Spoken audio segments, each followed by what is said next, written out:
Hello, I'm Jason. Happy Friday. It's the Astronomy Show. Welcome. Hope everybody's doing well out there.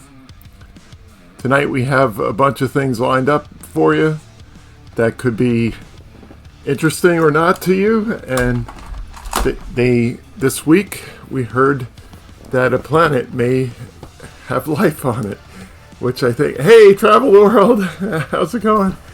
Excellent, excellent. You're the first one here, I think. Yes, happy Friday. If my background audio is too loud, let me know. I might bring it down just a little bit there. And yeah, happy Friday. So this week we had some interesting news come out about a chemical that may be indicative of life on an exoplanet. And so we're going to... I'm doing well, thank you. I'm doing fine. It's been a busy week. Been working very hard, and this is sort of my break. So it's good to relax here and absorb this chair. So very good. So yeah,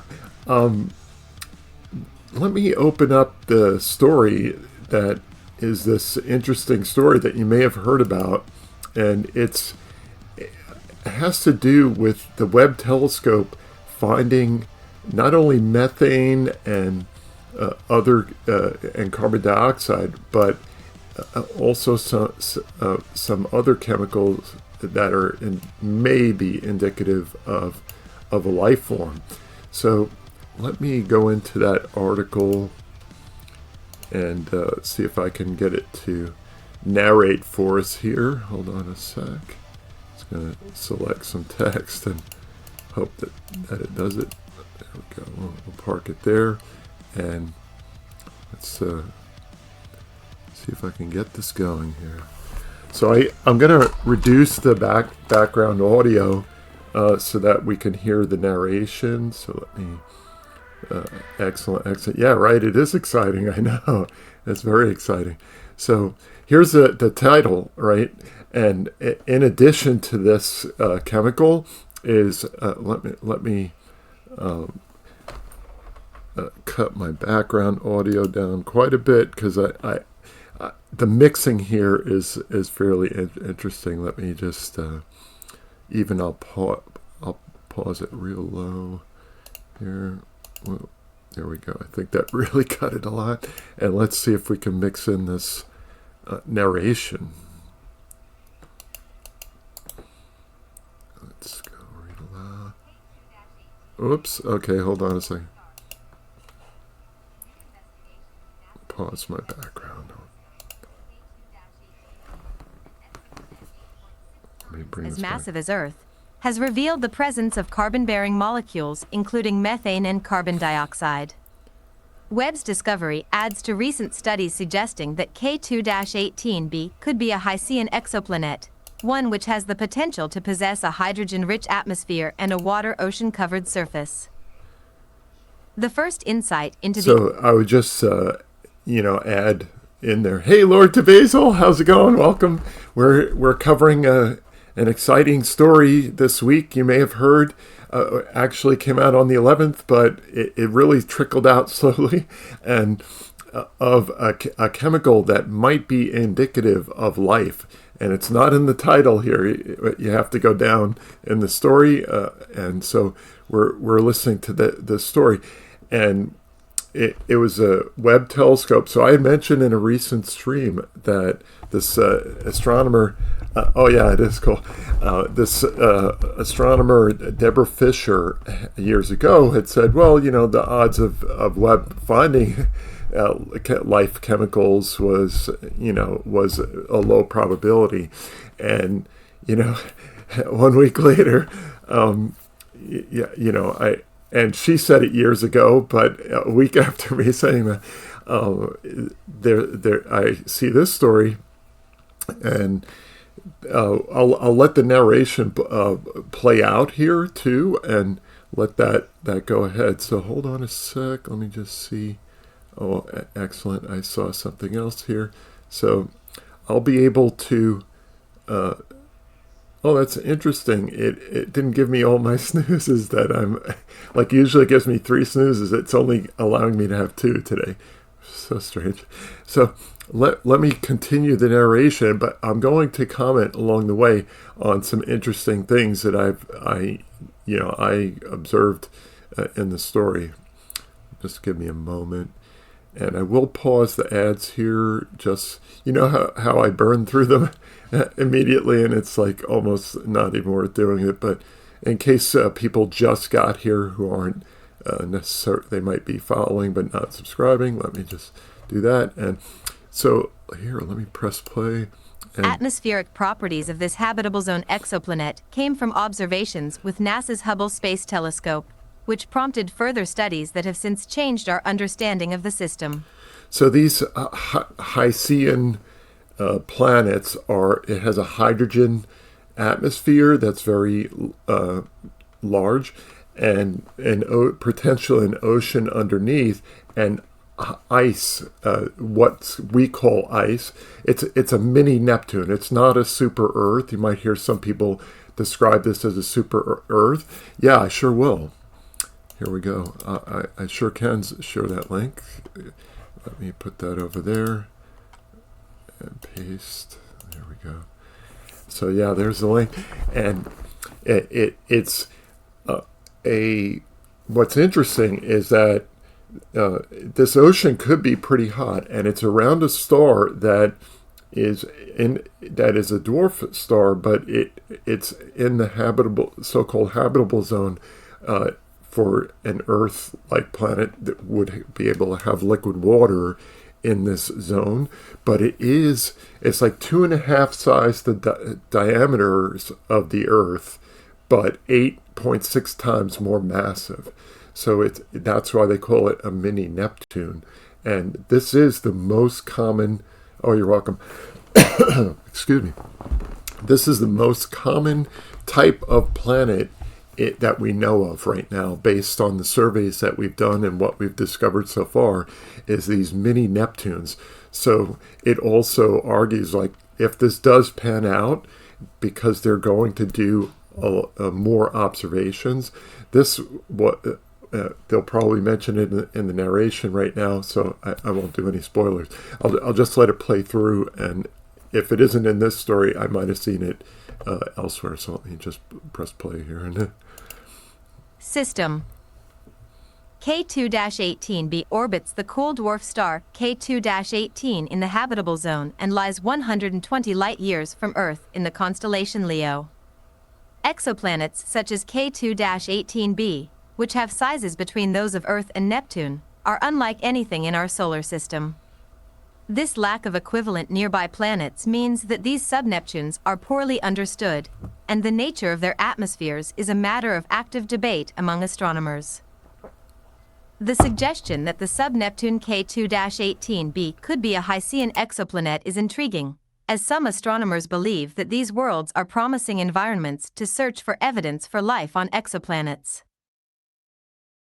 Our findings underscore the importance of considering diverse habitable environments in the search for life elsewhere, explained Nikku Madhusudhan, an astronomer at the University of Cambridge and lead author of the paper announcing these results. Traditionally, the search for life on exoplanets has focused primarily on smaller rocky planets, but the larger hycean worlds are significantly more conducive to atmospheric observations. The abundance of methane and carbon dioxide, and shortage of ammonia, support the hypothesis that there may be a water ocean underneath a hydrogen-rich atmosphere in K2-18b.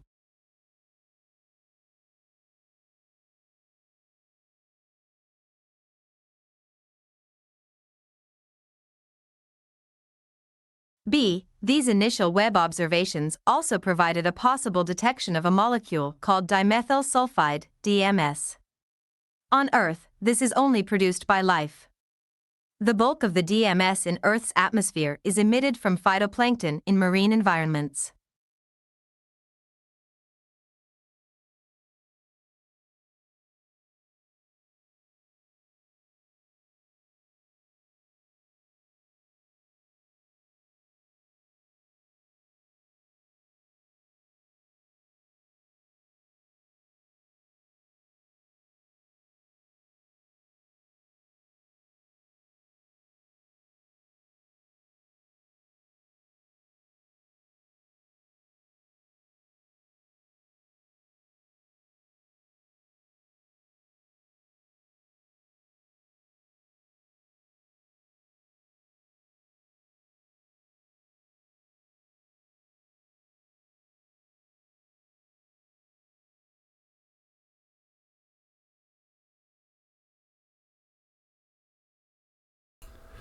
Thank you so much. No volume. Excellent. Thank you. I'm glad you noticed that. And I'm not going to do that anymore. I muted it so that you wouldn't have to hear me like slurping and clanking and all my ambient sounds. But lesson of the day is don't mute your mic. It's better to have the background. My wife is like doing stuff in the kitchen too, so it's like I didn't want like other sounds from the environment here, but it's all good. I'm just gonna let it. And you hear me now? Thanks. Yeah. So what I was saying is right here. This dimethyl sulfide is the key thing that we only see. The only method that we know of is it being produced by phytoplankton in the ocean. And even Anton Petrov had done a video on this recently where he talks about down near the smokers of these deep volcanic outpourings in the sea. That kind of biology could be responsible too, perhaps a bacteriological source for it, in addition to the phytoplankton. So, yeah, hydrothermal vents. Yeah, hey, last mage on Earth. Yeah, hydrothermal vents. So, yeah, so I'll just pull that up for a second.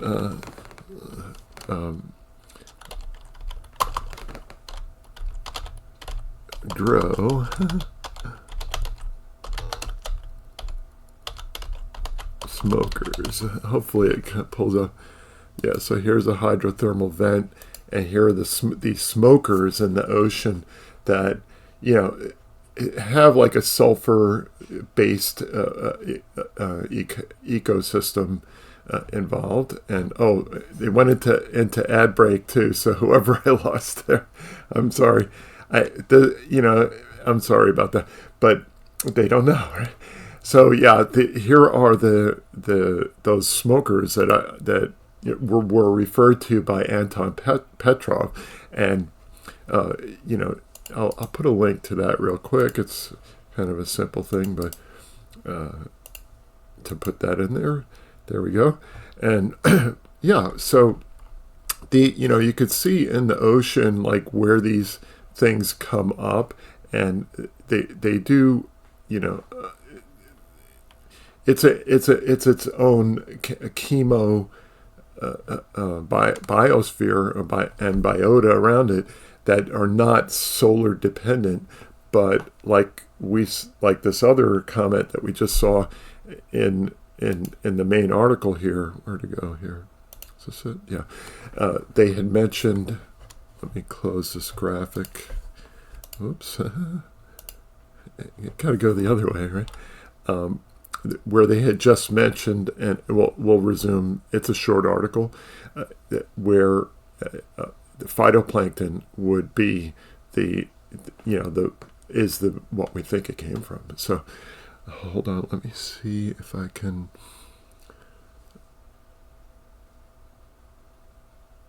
Right. Okay, so I think I'll just back it up a little bit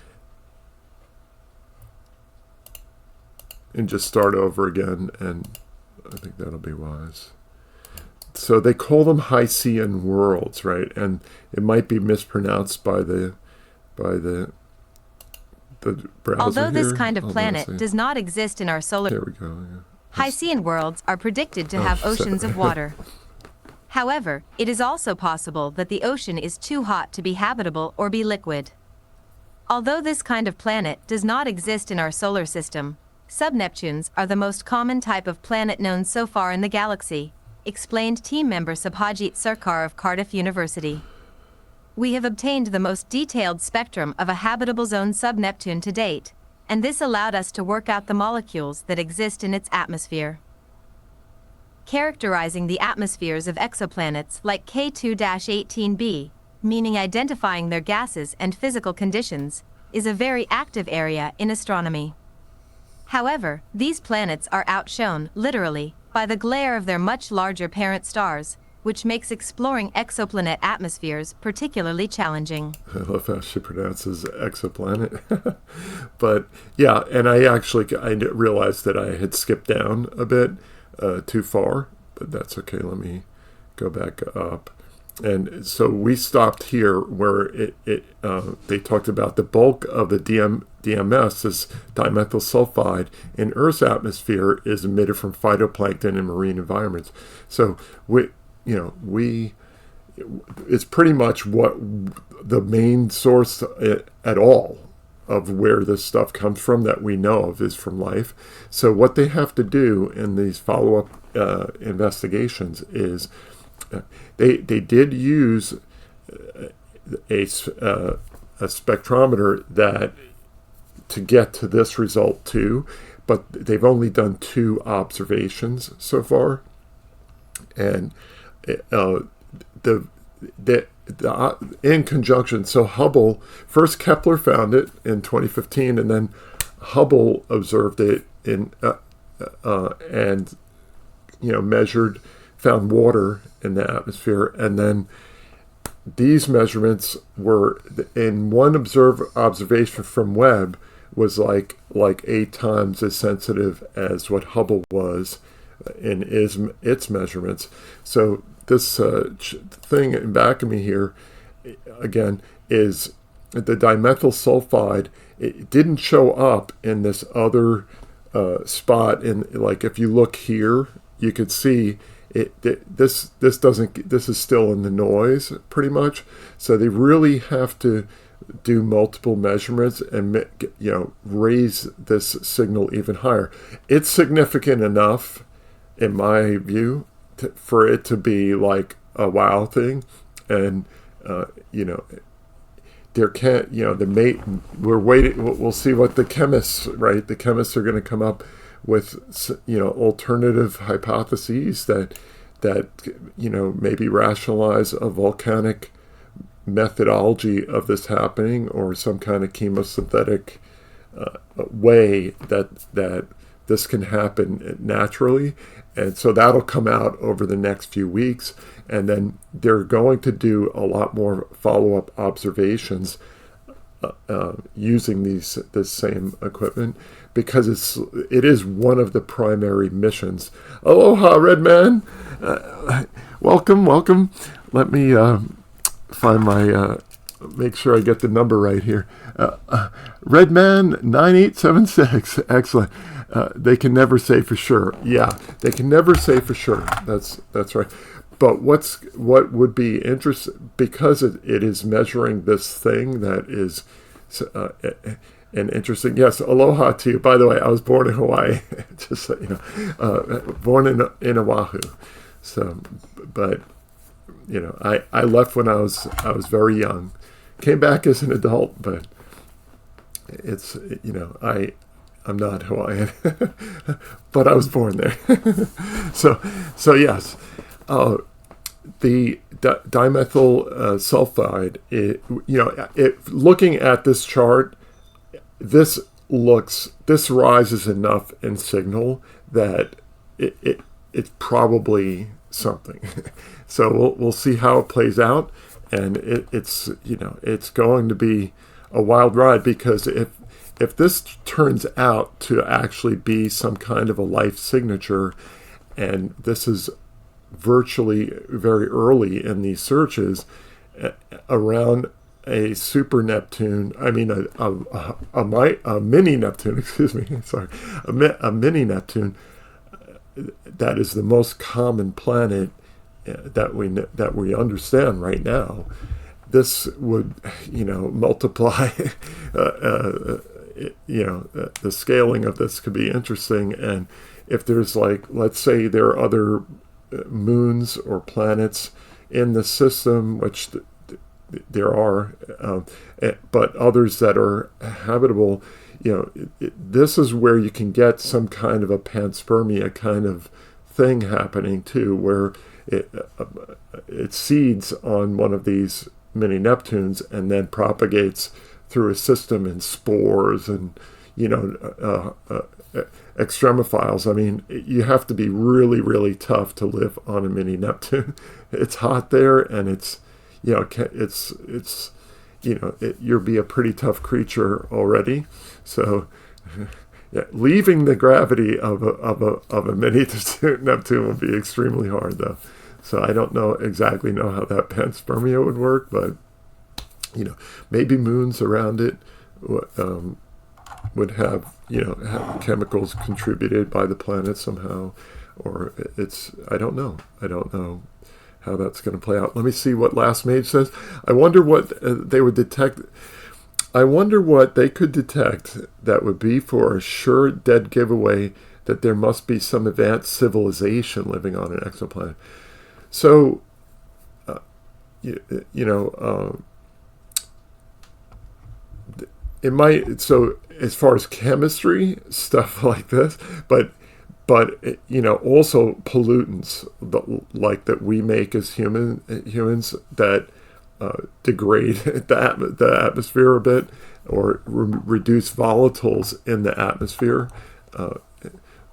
So where do I live now? I'm in Florida, Redman. Yeah. So but I lived in New York for 27 years and been all around. Lived in San Francisco even for a number of years too. So I, been around, been around. So yeah. So regarding this, finding exoplanets, right, with civilizations, you look for light pollution, for purposeful, like if they're trying to communicate, there are a whole bunch of methods that they might try to use to get our attention. They probably don't want to do that, by the way, but including salting their star with chemicals that couldn't be there other than by artificially dumping chemicals on the star, sending out microwave transmissions or any kind of electromagnetic transmissions that would propagate far away, so high energy and things like that. Something in the atmosphere like PFAs. Yeah. So that's the other thing is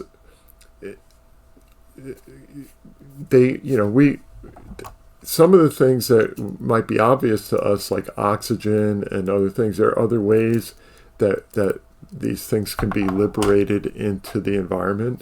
But methane, and here, one of the things they pointed out was that there's no ammonia in the story, and that's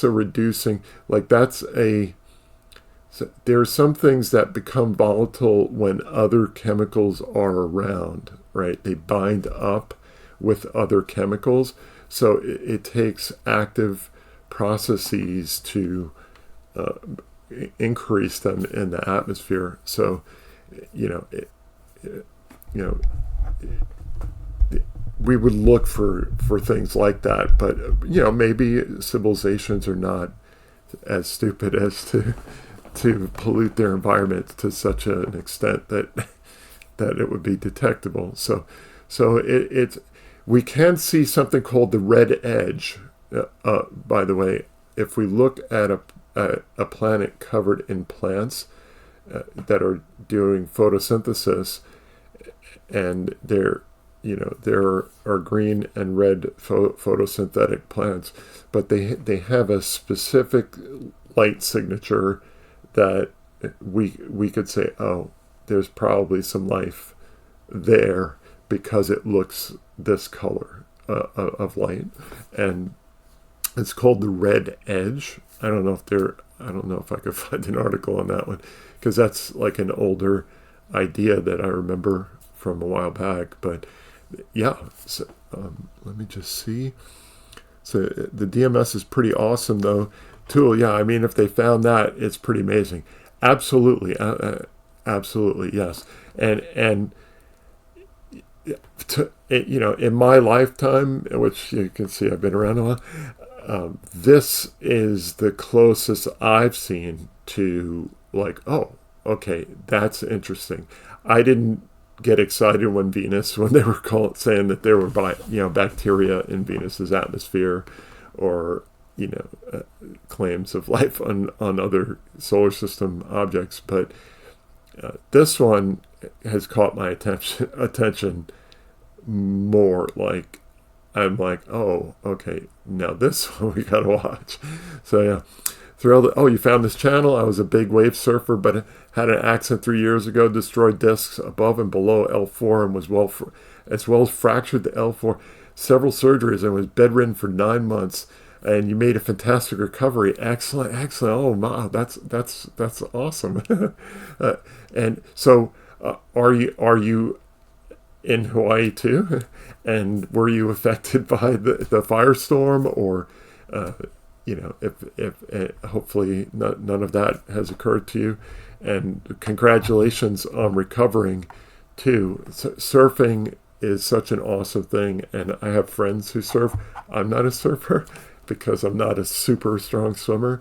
I'm pretty much would be in serious trouble if I got knocked deep enough under. So yeah, but I sometimes over the years I've seen these cool surf, they're not surf movies, but just the super waves and people getting towed out into them, and the cameras going into the tube, and it's awesome. But I cannot imagine getting crushed by tons of water. And just that would be I'd have some fear factor on that one. Yeah, you can never go back to big waves and don't want to, but during that downtime I fell in love with astronomy. Excellent. Yeah, so here's a water world. So this place, right, that we're talking about here is a world that potentially is covered in water and a big hydrogen atmosphere too. So it surfs up.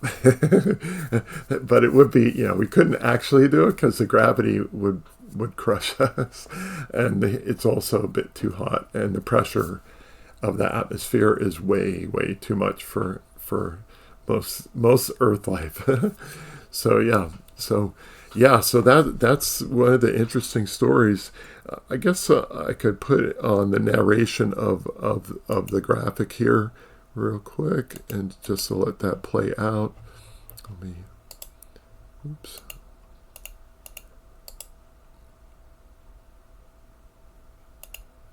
Spectra of K2-18b, obtained with Webb's NIRIS, near-infrared imager and slitless spectrograph, and NIR spec, near-infrared spectrograph, display an abundance of methane and carbon dioxide in the exoplanet's atmosphere, as well as a possible detection of a molecule called Dimethyl Sulfide, DMS.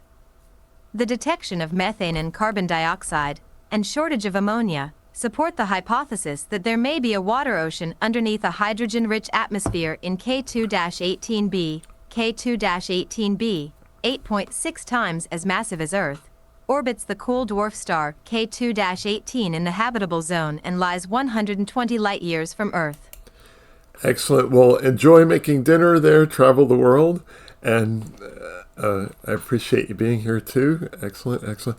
So, yeah, we'll be on the lookout for this story because it will develop, and they will make further observations than the two that they did to make this potential discovery. And here on the bottom, they even mentioned it here. These are the product of just two observations. So where will be, it's awesome. They do say that it was published here in this journal article. So let's pop that into chat real quick. If you want to read the paper associated with this. Let's see. Looks like it's this is a preprint. Oops, sorry. It helps when I show it, right? Let's see here. So yeah, carbon-bearing molecules in a possible hycean atmosphere. So yeah, so that's kind of cool too. Let's see if we can get it to narrate the abstract for us. Sometimes the abstracts can be not so good to play, but we'll give it a go here.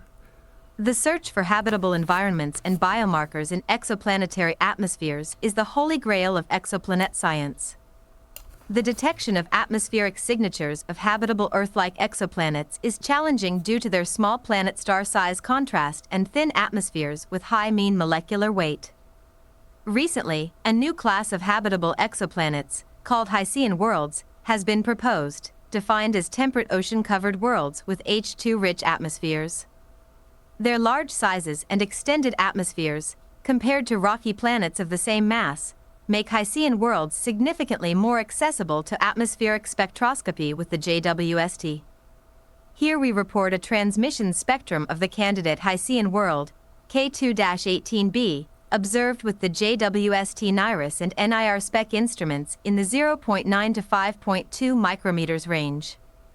The spectrum reveals strong detections of methane, CH4, and carbon dioxide, CO2, at 5 sigma and 3 sigma.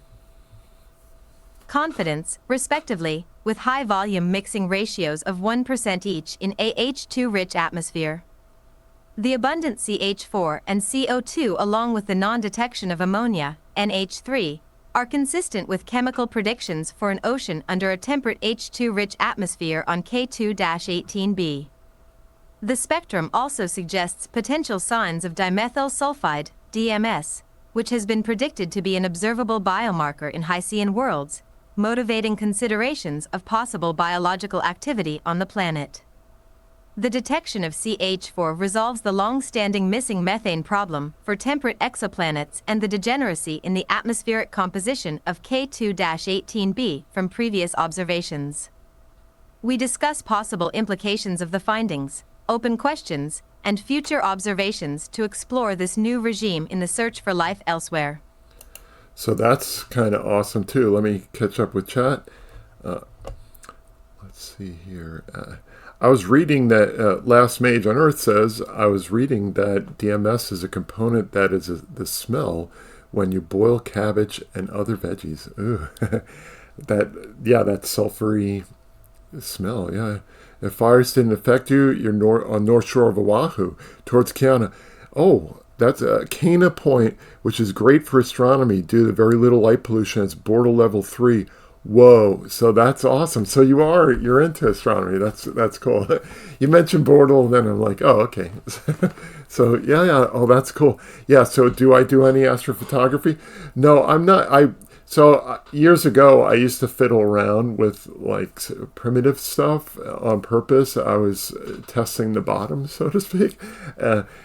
I do want to, here on the stream, share near real-time astrophotography. I have a bunch of stuff around me here that can be applied to that, and I think I may have figured out a problem with a mount that I borrowed for some astrophotography. So I may be shortly, I guess is the best answer. So, but yeah, in the past I have. So let me just see. I also saw, you said that you were on the North Shore.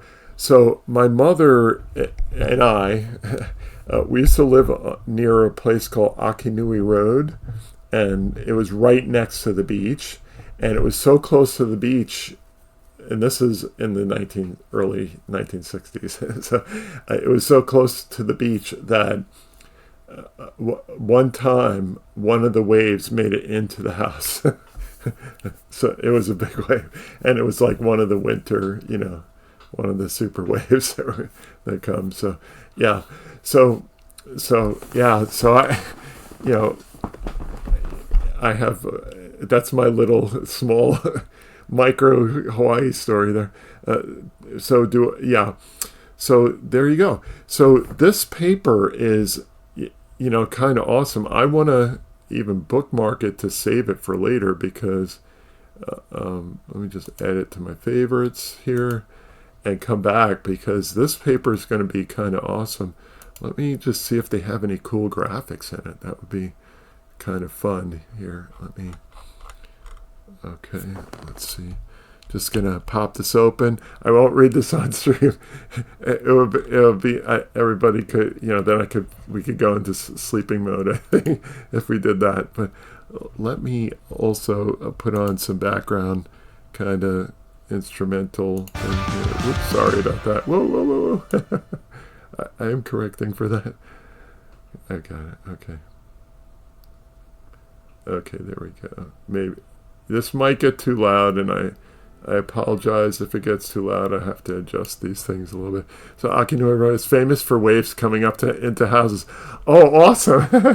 You confirmed what my mother has told me. Because like I said, I left. I was very, very young. But I did try to find things. I believe that, the house I lived in may not even be there anymore. So it's, it's been a while. But yeah. So if the background audio does get too much for anybody, let me know, and I might even change my playlists here. I'll just put on some pads for now and see if I can fix this. Here we go. Play.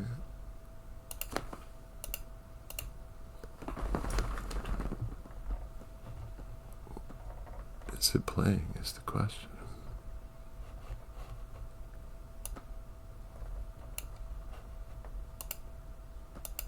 Oh, it doesn't want to play. Why is that? Can't open it. What?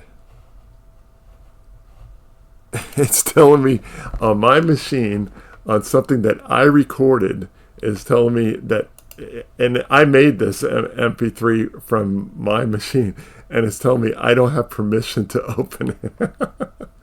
It's like, what? Get out of here. So let me see if it's gonna keep playing games here. Okay, I don't want, that's not for me. Okay, so if it tries to lock me out of my own song, I'm not gonna be cool with that. Ooh. Okay, I'll fix that later, but I'm going to send some feedback to Microsoft. And they do react, believe it or not, they actually have humans who react to stuff when I send them stuff.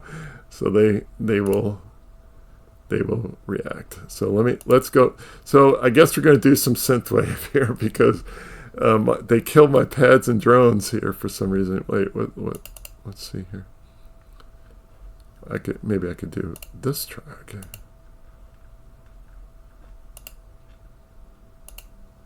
Okay. I'll do this one instead. I made this also. And I just want like something more mellow in the background right now while we get into a more spacey mood there. Yeah, so let me catch up with you. Let's see. In fact, there was a legendary swell in 1969 that just obliterated that area. Oh, wow. Wow, that's terrible. But not based on what my mom was saying, it came in the house. It was, and I was just a baby, so I could have went out the door with it, I guess. So every 10 to 15 years, you get a swell that causes that. Oh wow, yeah. Whoa, that would be pretty scary. Yeah, or tsunamis too, right? There's always that chance too. Yeah, so. This paper, let me I'm just going to fly through it real quick here. And so we get to see instead of the public release graphic, right, that is kind of, made friendly for friendly eyes. This is the actual paper graphic of it that tells us about, so transits, right, are when the planet goes either in front of or in back of the star, and they are able to separate the chemical makeup of it by the light going through the atmosphere of the planet and being recorded in these spectrometers and the sensors.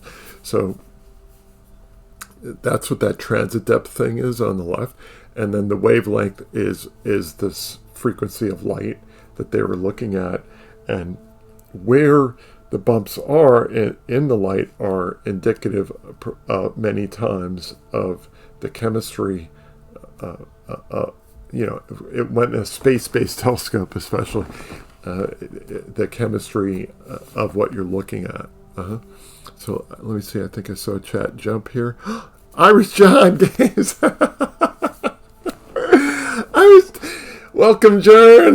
Welcome, and all the pirates. Arr, matey, arr. Welcome. Happy Friday.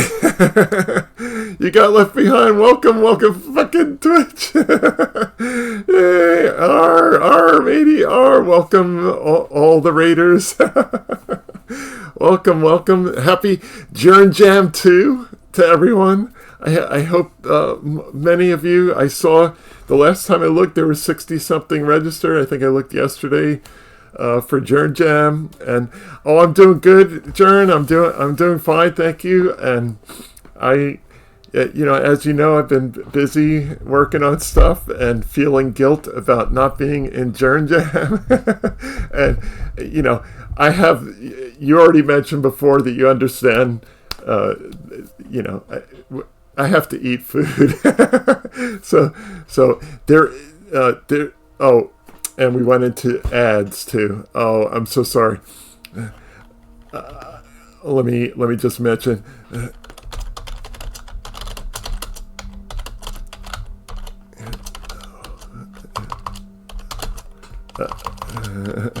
Let me just drop that in there. So ad breaks on for another minute there. Added that in there. So whoever, Jason will be right back for those in ads.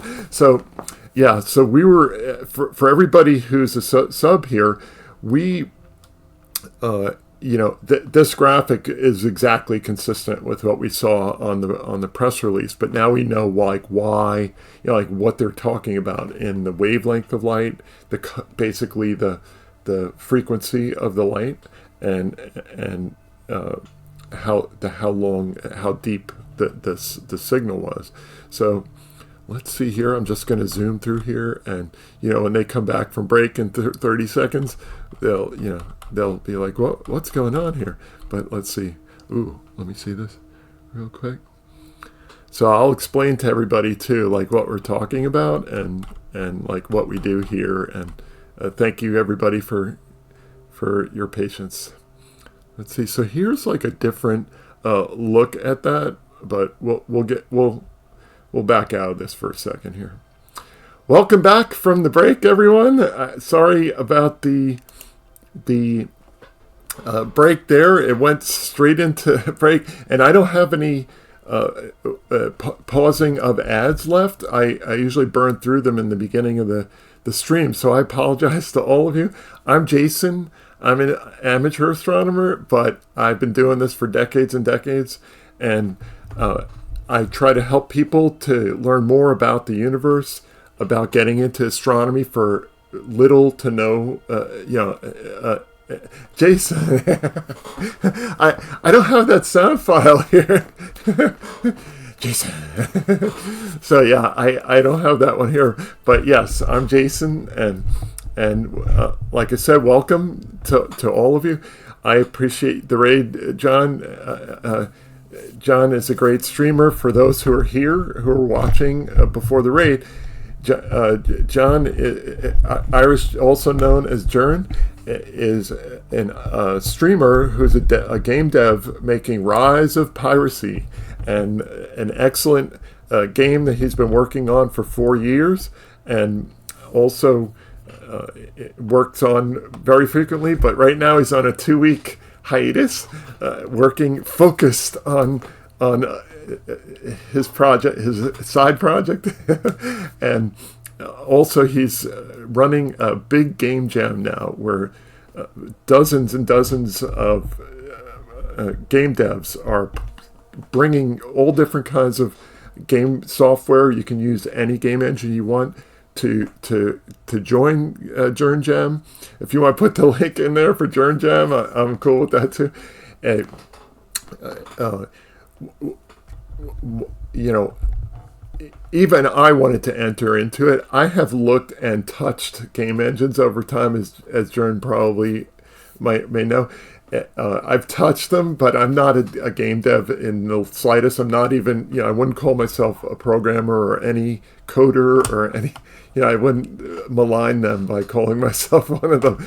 But you know, I've always aspired to it as a Blender modeler and other kinds of software, you know, 3D software and stuff. I've made movies and animations with 3D engines, and have actually looked at different game engines to try to do stuff over time, and screwed around with you know, with S2 engine, which don't search for that. It's on Steam, and there are, you know, a few other things. S2 engine's actually good for exporting buildings. Like if you need quick game devs who are here, if you need some quick assets for buildings, go then yeah, go look up S2 engine. I don't know if it's still on Steam, but I still have it. Let me just go to my YouTube, excuse me, to show you what the buildings look like real quick, because they look kind of awesome. And we'll get right back to the subject that we were talking about, but because so many devs are here, and you know, people file out, which is cool. Like they have other lives to live, and Twitch is awesome for so much fun stuff. Let me just show you though these buildings in S2 engine. So last chance oops, to get 50 off. No, block that audio. Okay, so. Oh, and good, the window was closed. Excellent. Okay, so let me just play that real quick. Hold on. Get out of the ad first before I open up the window. There we go. Ooh, skip ads. It came up. Yay. Hold on. Let me pause this for a second. So I'm getting right back to astronomy, everyone. I just want to show you guys. So, you know, like I said, I'm not a game dev, so, you know, don't be too critical. But here, so you can see, let me just press play. Okay, I pause it here. So you can see I dropped Susan in the background here for this animation. So you see those, so the building on the left I made, but the buildings on the right and the ones that are going to go by now are in S2 engine. If you want, it has like this building exporter that you can just like say how many floors and everything, and it'll export a mesh that you can use with textures. Sometimes you have to redo the textures if you want to fiddle around with it, which I've done. I changed the names on these buildings to have the word infinite in all of them. But here, let me just press. It's only a few seconds of a video here, and so you can see the quality of the buildings is kind of cool, considering if you need like old buildings in this S2 engine. Now, I'm not affiliated with them. I just used them for that. So they look kind of awesome, I think. And yeah, right, they look kind of cool. Yeah. Oh, and Science Streams is here too. Yeah. Oh, that is so awesome. Love Science Streams too. I have to promote Science Streams. Excellent. Hold on a second. So as you can see, like, I have fiddled a little bit in 3D modeling and like touching game engine kind of stuff, and then, you know, that was it for that one. So just saying, I'm gonna get back on the subject now. So as people know who've been here, I will go down rabbit holes from time to time to explore all things that are mentioned in chat. So as long as they're safe for consumption, for, you know, general consumption, then it's all cool. Yeah, so welcome. We have Science Streams is here too, who is an awesome streamer. Please click on Irish John's name and Science's name, who streams. He's a biological systems dare I say doctor, but he and his wife are stream here on Twitch and have microscopy Mondays and art on Wacom Wednesday and on Sundays, and on Friday also touch on fascinating science related, the micro world. So here we deal with it's all the universe. The Balint's part is the universe too. So it's all, to me, it's all aspects that are cool. So he goes down that way and I go up that way. And so one could argue that what's down there on Earth is so much that you couldn't, you wouldn't argue. It's a fact that you can spend many lifetimes and not see all the interesting things. So tonight, for science and Irshad, and for all of the readers, what we're talking about is this graphic that's in back of me is about this exoplanet that has a chemical has been detected that seems to indicate potentially perhaps evidence of life. And so this is a super Neptune, a mini Neptune, excuse me, that they've found these chemicals on. And let me open the article back up here. Oh, here we go. So this is the article where they discover methane and carbon dioxide. But if you go down in it, and this will be interesting if science is still here, and would love his opinion on this, his professional, and because he loves this so much, I would also call him amateur, because amateurs do it for love. So he does it even in his off hours. So he's a professional and an amateur. So this dimethyl sulfide is the chemical that we know it to be from phytoplankton and perhaps from hydrothermal vent life in the ocean. And it's been, if you look at this in the background here, Balint is science, from science. If you look at this in the back, Balint, you can see the dimethyl sulfide bump in the Webb telescope spectra of this mini Neptune. And we're fairly certain that there's an ocean and a big hydrogen atmosphere, and this planet is 8.6 times as massive as the Earth, but about 2.5 times the diameter of the Earth. So it has this ocean, extreme pressure from the atmosphere and the gravity of it, because it's like I said, it's 8.6 times more massive.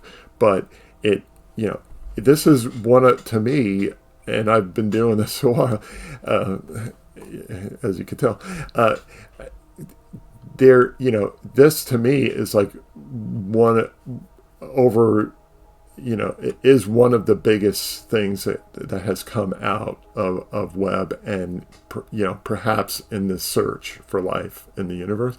So this is only from 2 measurements, right? But they're way more sensitive than Hubble. So there's a space telescope called Kepler that found, as many of you know, thousands and thousands of exoplanets, and by the transit method, where a planet goes in front of the star and dims the star, and then comes back out on the other side. And what you're seeing in back of me here, when the planet passed in front of the star and the light of the star was shining through the atmosphere, they are able to detect these chemicals, which are, in this graphic, are methane and carbon dioxide and dimethyl sulfide. But additionally, Hubble spotted water years ago at this planet. So it's fascinating, because it's in the so-called habitable zone. So it's it may be a hot ocean, and only extremophiles would live there relative to our kind of Earth's flavor of creatures. But most Earth life would die there if you dropped them in there. But it is fascinating, because these mini Neptunes are the most in this census of the universe that we have so far of thousands of exoplanets, that they are the most numerous type of planet. And so to find it this early, and instead of sampling, so some have argued that perhaps we would have needed to sample like 1 million planets in order to find some comparable chemistry to what we see on Earth, right? But to find it in such basically a small sample of looking, and yeah, we did narrow a search because of Hubble finding water there, so it did to help us to find the needle in the haystack. But excuse me, it's exciting. It's exciting, and since I mentioned the exoplanet thing, let me just go to explain that for a second. So on the NASA exoplanet page, they're going to give us a count of how many planets here on the bottom. Oops, let me let me just resize this window and show you. So you can see in the background there are 5,514 confirmed exoplanets now, but there are also 9,800 candidates being checked. So by candidates, they mean that follow-up observations have to be done to rule them in or out, and they can be checked by a number of methods, and they'll check through transit method and through Doppler shift of them wobbling back and forth. Excuse me. So yeah, so that's kind of exciting. So let me see if, I don't know if I want to show this habitable zone. Maybe I'll show this habitable zone video real quick. Let me lower my background audio a bit. Where is that at here? Okay, and I turned it off. So every star has a habitable zone, but that doesn't mean there will be planets there. For example, the star known as Kepler-90 is similar to our sun, and it too has 8 planets. But they're all huddled super close to the star, well inside of the habitable zone. But the longer we look, the more likely it becomes that one day we'll find another little blue, water-covered planet right in its own comfy habitable zone. And that would be a planet worth a closer look indeed. Okay, so I had never played that video before. Rolled the dice, and that's what we got.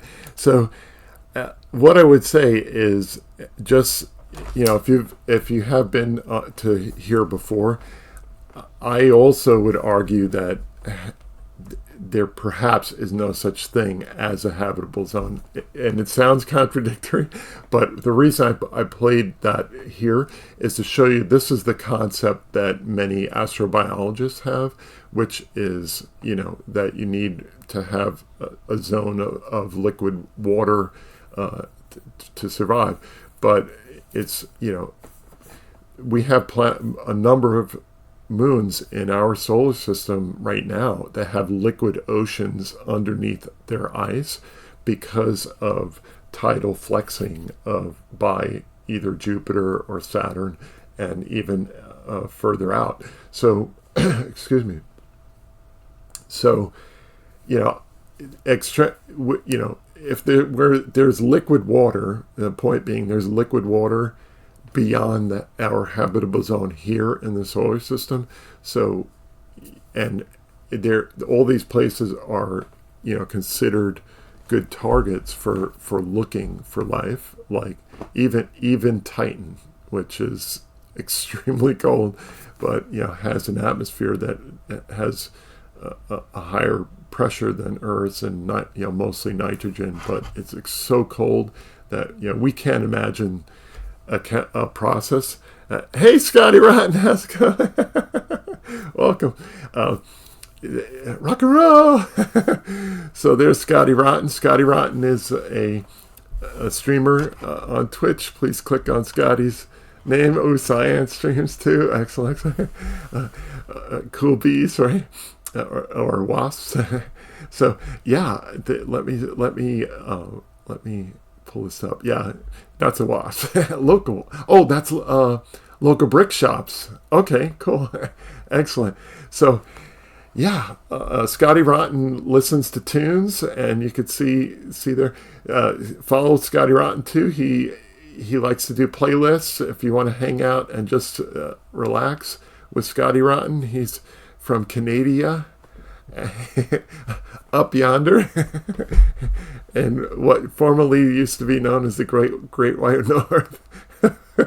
But I used to live in New York, so I was a neighbor, but I live south in southern New York. So, but yeah, I love Canada. Everybody knows I love Canada. Yeah. So good. Check out Scotty Rotten, and also, Canada has a lot of great things up there too. So yeah. Oh, misinformation. No, so yeah, Scotty Rotten's great. He also, you'll see that he has some Legos near him on his stream, but he's very knowledgeable about a lot of rock music and rock music history and other kinds of music too. But check out his stream. Excellent. So. Yeah, so tonight, Scotty, we're talking about a discovery that was made around this planet here that is a mini Neptune and may have the chemical dimethyl sulfide in its atmosphere, which, so far as we know on Earth, is that and Belint from Science Streams, you can comment if this isn't true, which would be valuable, right? Like, we want to know from all the experts right now in their own specialties if there are other sources of dimethyl sulfide, because so far as we know, us amateurs who don't know anything, astronomers who don't know anything, we think that that's the only source is from phytoplankton. So if there are other chemical processes on Earth, anybody in the stream wants to comment. If Volcano Doc is here, I love you, Volcano Doc. If you happen to be raiding by accident right now, if you want to chime in, because you're really the go-to now, I think we need a super volcanologist, a chemosynthetic expert in here that understands, more than historical geology, but the chemo geology. So yeah, that would be awesome. So this dimethyl sulfide was detected, as you can see in back of me here, in this graphic, and we, what I think argues like we probably need, like, they're going to observe it more with the Webb telescope, but this bump here translates in, oops, sorry about that. Let me move this, resize my window. So it just jumped up. This bump here, show my mouse, please. This one here, to me, it looks like it's jumping out of the noise, and it seems like it's true. The only thing that I would caution is that here it should have, we should have perhaps, and I don't know the sensitivity of this sensor to dimethyl sulfide generally, but in theory it probably should have jumped up here. There could be a number of reasons why it didn't, including not enough signal to noise kind of thing in the spectrum. But we'll know soon enough, because they're going to do a whole bunch more observations as a result of this, and it's super important. It's one of Webb's prime objectives, is to detect the signature of biology in an exoplanet. So yeah, so that's good news. I'm happy. As people know, I talk about life in the universe subject a bit here. And so to have something this big come out, and it's funny, it's kind of a subdued, slow rolling news thing, because this story came out on September 11th, and the paper that we just had open here, I think it was this one. Let's look at the is it a preprint? Yeah, it's a preprint, so it's in draft version here, but the draft that they posted here is September 12th. So it's funny, the story broke before the paper did. Let's see.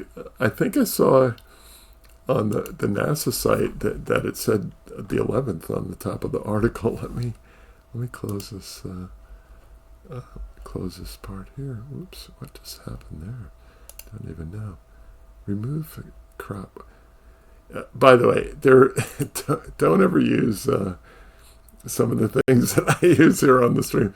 They tend to get wonky and open windows that I don't want. The browser that I use, and just don't do as I do. So yeah, you see that it says September 11th on the article, but the paper is September 12th. So that's kind of funny of a thing. And somebody did it. Somebody leaked that. So there we go. So sometimes they embargo these stories too, but this is kind of reversed. Usually the paper comes out first. So yeah, at least in my, in the things that I read. So yeah, we won't read this paper to you, because I'm sure even there are bunches of parts of it that I won't understand too. I have a friend of mine who is an astronomer, who sent me a paper recently, and I'm reading through it, and I'm like, wow, I've been doing this a long time, and I was trying to decipher what this paper was. And it's funny, because I remember Balint mentioning that even in the biological sciences, that they have this, like, he didn't say it this way, I'm just paraphrasing it, but that in the but they obfuscate, like they use a lot of jargon or terms of trade that or perhaps slow others down while they continue their research. So, like my friend, this paper I was telling you about, let me see if I can find that one. It's too thick. I'm not going to open it. So it's just like, but it was a cool paper because it has to do with the Planet 9 subject. And we were talking about this last weekend, which is also a cool subject. Let me see if I can open that without any problems here. Let me close this window. I just want to refer to the paper real quick. So let me, I think this is the window. Here we go. So let me go get that paper. Here we go. I do want to show it to give you an idea of just like the slog that you have to go through to figure stuff out. So,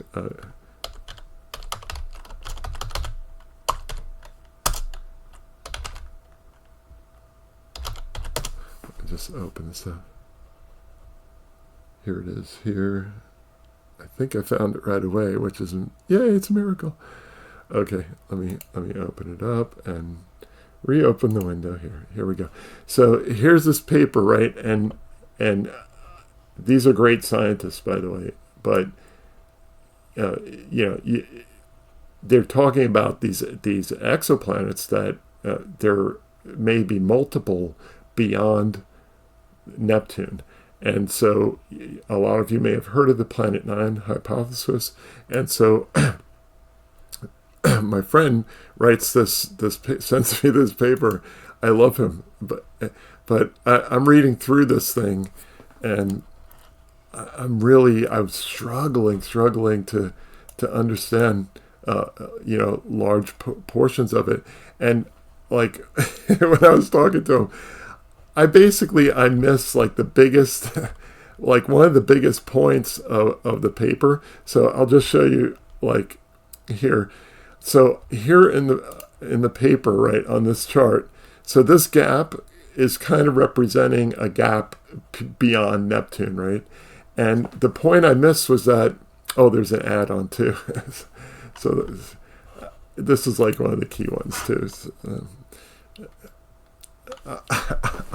I'll help them when they come back from break. But basically, this gap may have been caused by an exoplanet that's further out. And the thing I missed was that there were 1,500 objects that they have these what's called nodes, and so they get real close to each other. And at one time, they were together or connected to each other in the past. So it was 1,500 of them, and somehow I missed this like key point of this paper, and it just goes to like how dense the reads can be. So welcome back from the break, everybody. I'm sorry I don't have any ad pausing ability. I burned them up in the beginning, and what I was saying was this gap in this graphic. So the point I missed, and we're not going to stay on this, was that there were 1,500 objects, 1,500 that have these close nodes together, and that are likely have been caused by a planet that's from 1.5 to 3 Earth masses beyond Neptune. And the point, I completely missed this point. I read the whole paper, and I thought like I had like a rough, like, ballpark understanding of it. And then my friend told me, oh yeah, but there's this fact, about the nodes of these 1,500 objects. I'm like, wow, I totally missed it. So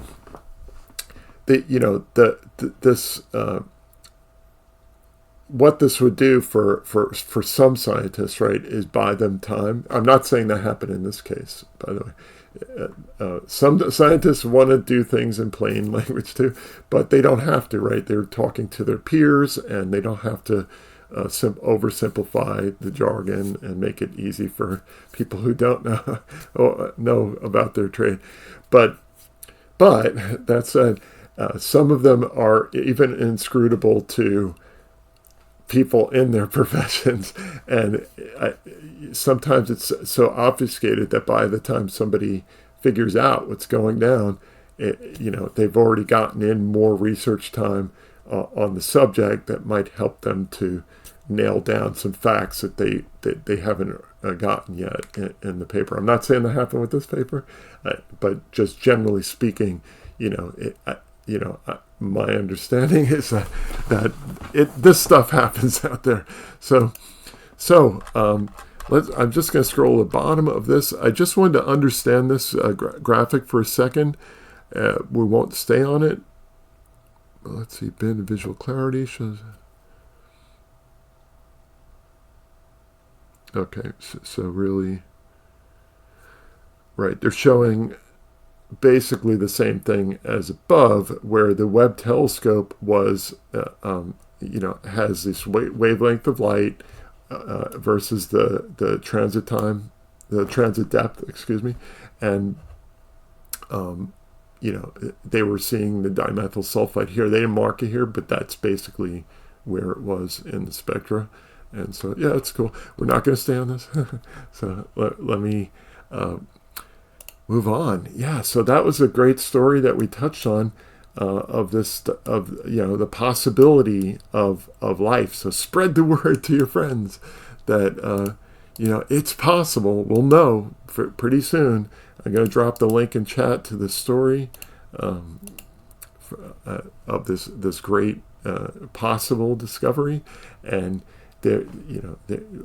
stay tuned, because we may we may be in for some great new discoveries very soon. So yeah, welcome. As I was saying, I'm Jason. Earlier we had a guest here from Hawaii who Red Man earlier, and who's a surfer and become an astronomer too. And we had the raid, and I didn't even see. Let me just scroll up and make sure I didn't miss any posts by him or any others. So, Captain Coder, welcome. So I'm going to go through and see who all is here. Yes, Captain Coder, thank you. And we see Ruander, Misfit. Welcome, Ruander's Misfit. Welcome. I love your journey, peeking there if you're still here. And of course, we love Irish John. And let's see, sorry about the ad break for me. So during the downtime, it became fascinated with space. So Redmond had written before. So this channel, as you may have guessed from the name, is all about astronomy, right? You see up there on the right there. And Redmond had just said when the raid happened that the following. So during that downtime, I just became fascinated with space, time, gravity, black holes, how planets are created. It's just amazing. I'm 44 years old now, been into it for 3 years now, and I feel like I'm just scratching the surface of all this. So I'm still scratching the surface of all this after decades and decades. And you never like. So, there are high-functioning people who can absorb a lot of information and move far in this hobby quickly, and, do interesting astrophotography and other things. And then there are slower engines like myself who, been doing, I've been interested in astronomy for decades and decades and bazillions of moons, right? And every day new discoveries come out every single day. So we never really, hey, black cats matter. To be fair, it's a very big surface to scratch. Yeah, right. And Muhoodles would definitely be interested in this. Oh yeah, I don't know if she's on tonight. I think she comes on Fridays and Saturdays, but for sure, I know Saturdays. Like I always see her around on Saturdays. But yeah, she's going to love this story if she hasn't seen it already. And so yeah, share it with her if she's on tonight, and let her know the good news. So yeah, so what was I saying? So regarding only scratching the surface, yeah, every day. So something that we talk about here on the stream also is astronomy news, and so we never can catch up because literally every single day something new comes out. If I go here, and by the way, I don't use Bing, although Jern might think I do. I don't use Bing for search because they block some of my websites where I literally put the URL of my website, which is a wholesome. There's nothing wrong. As wholesome as a ferret, is nothing wrong with the website at all. And I had to contact Bing directly to get my website to show. It's number one again in the categories. They're in the number one in the categories that I want. But I know when they remove it, because all of a sudden my site disappears completely. I mean, completely. Like you can type the URL directly into Bing, and it will not show my website. I'm like, what are you guys doing here? So they put a human on it, and you're like, how can you reach a human?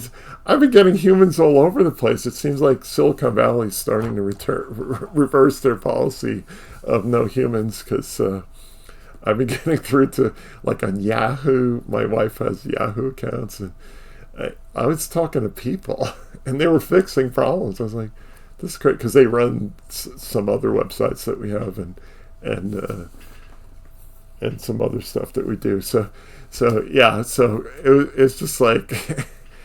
Anyway, just saying, you might see Bing flash by in the background, and let me just move my browser here. You see up in the right corner, it comes with Edge Browser. Okay, so don't judge me. Edge Browser is great, by the way, if you want narration, which is what we're doing tonight with these stories, because it'll tell you, you can set the language of the moderation, and it'll tell you. Today my phone started doing like an obscure English African accent. I was like, no, I don't want, and it wouldn't show me your American English or so first I did British English and it still didn't sound as great, and then I put on Canada. I was like, this sounds about right for my ear. And so like I said, I love Canada, and if I go through the order of like audible thing, Canada, Britain, Australia, and New Zealand, and just keep moving out. But yeah, so yeah, I'm not an Anglophile, but I just that's the way it goes. So yeah, so what I was saying about the news is this. Before we get to the news, every Friday we touch on we take a look at the sun and what's happening on the sun, right? So this image was taken minutes ago of the sun, and you could see right there that stuff's happening right now, right now on the sun, and so I haven't seen this image before, and let's see. We look at the bottom here. This is universal time is 1:39, which for those overseas, you might know this as GMT or coordinated universal time, and so you can see on the bottom there it says 1:39. So that was 9 minutes ago.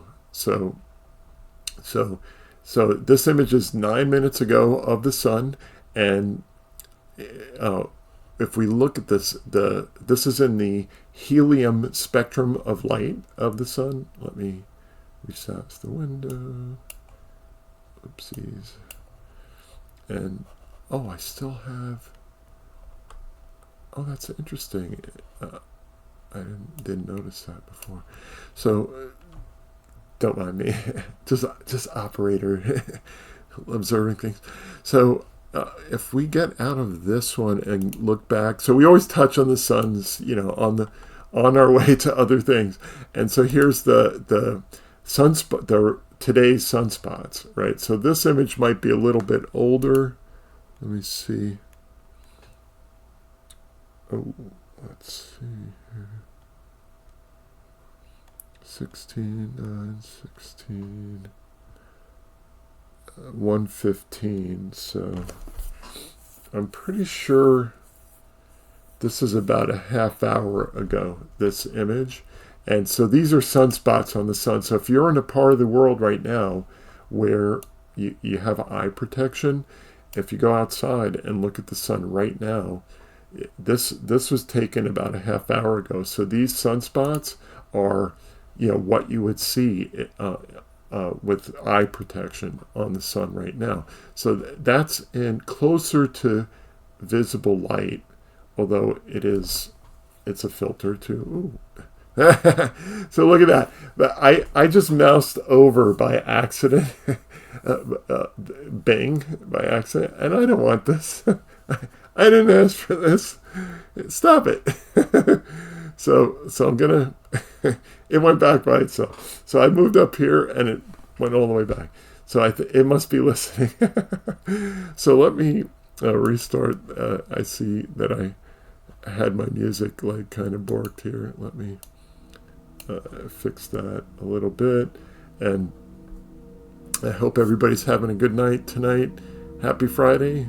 And we're talking about the news, right? So we'll segue into the news. So as you all know, we touch on the news here, and one of the places I get a source of astronomy news is here. I'll drop this in chat so you guys can find it. And why do I go here? Because here you're going to find articles that are not commercial ad-filled messes, right? Or you know, turn off your ad blockers, or you know, things like that. These are usually from universities and from countries, that like research centers in countries or universities.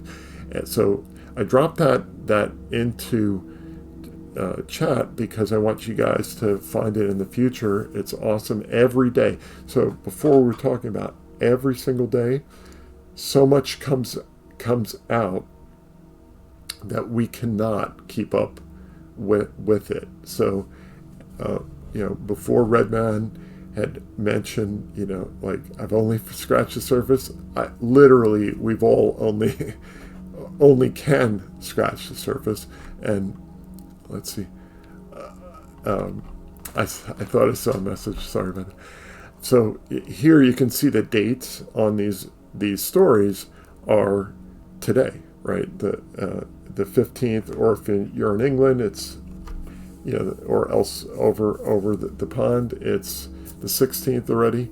But every day, so many stories come out every single day, and you can see this is from around the world. It's not just, you know, NASA or, you know, Hubble or European Space Agency or whatever. It's from everywhere. It's that's what makes it kind of cool.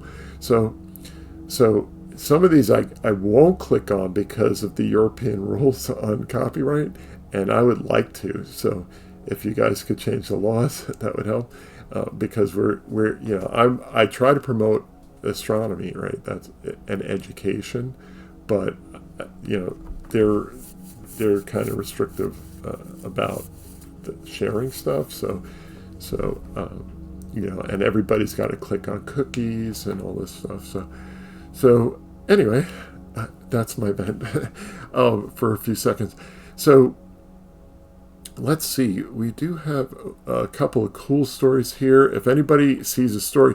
So look, the one I was just telling you about, right, was, look at the date on it. It's where is it here?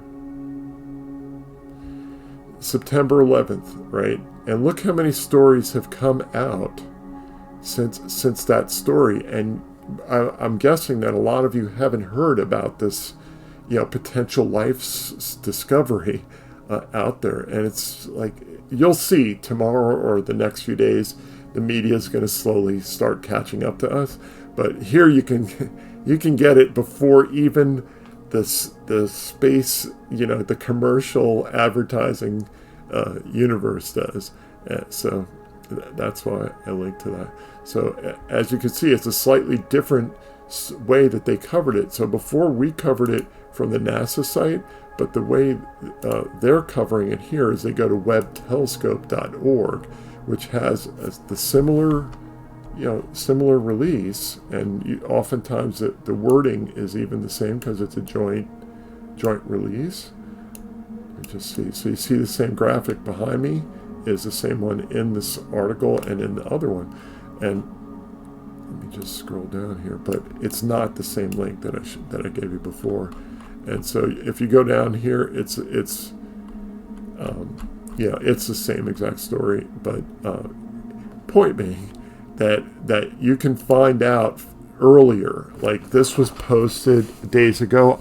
My attention wasn't drawn to it because I thought, you know, I think that most people would miss it when they read the title.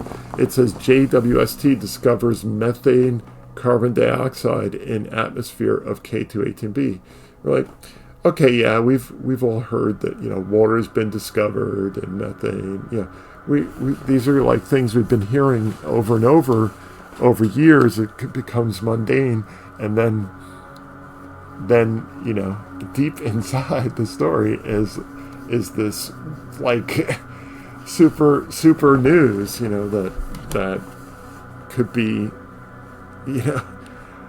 shake the universe for us. So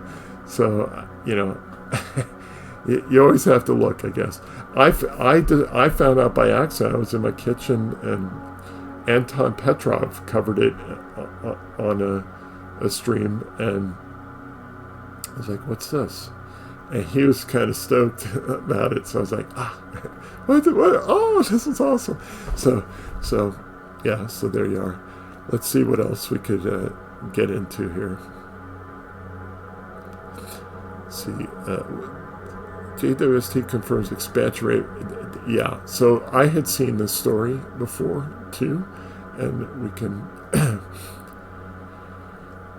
So there's this thing called the Hubble tension. And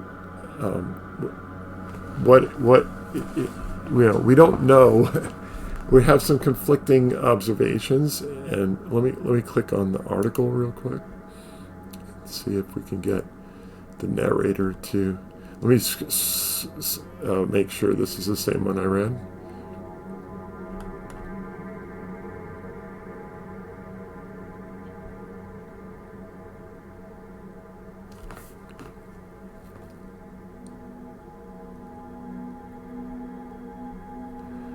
So I don't know if this will be interesting to folks, but I'll let this narrate for a while, and if anybody has any comments about anything that I've said.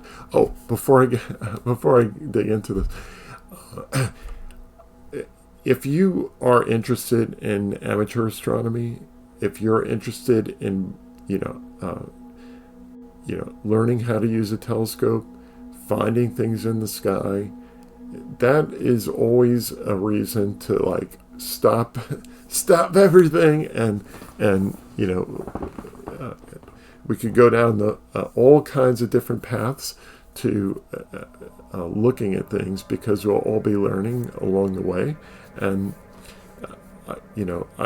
one of my prime reasons that I'm here is to help people to learn more about astronomy, to get into it for little or no money, to find clubs, find dark sky sites, learn how to use a telescope, learn about their free resources, free software, free lower those barriers to learning about the subject. So if you ever have a question along the way, any time is a good time to ask. No question is a bad question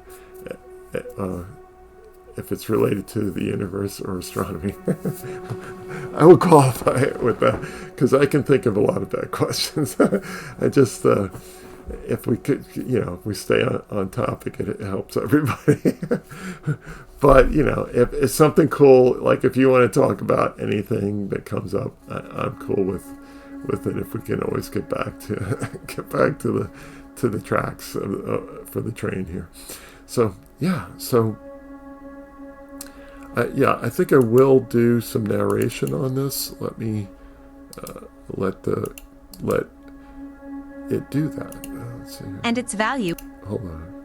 The rate at which the universe is expanding, known as the Hubble constant, is one of the fundamental parameters for understanding the evolution and ultimate fate of the cosmos.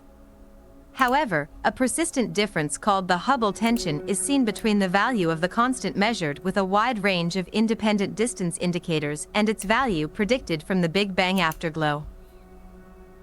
NASA's James Webb Space Telescope provides new capabilities to scrutinize and refine some of the strongest observational evidence for this tension.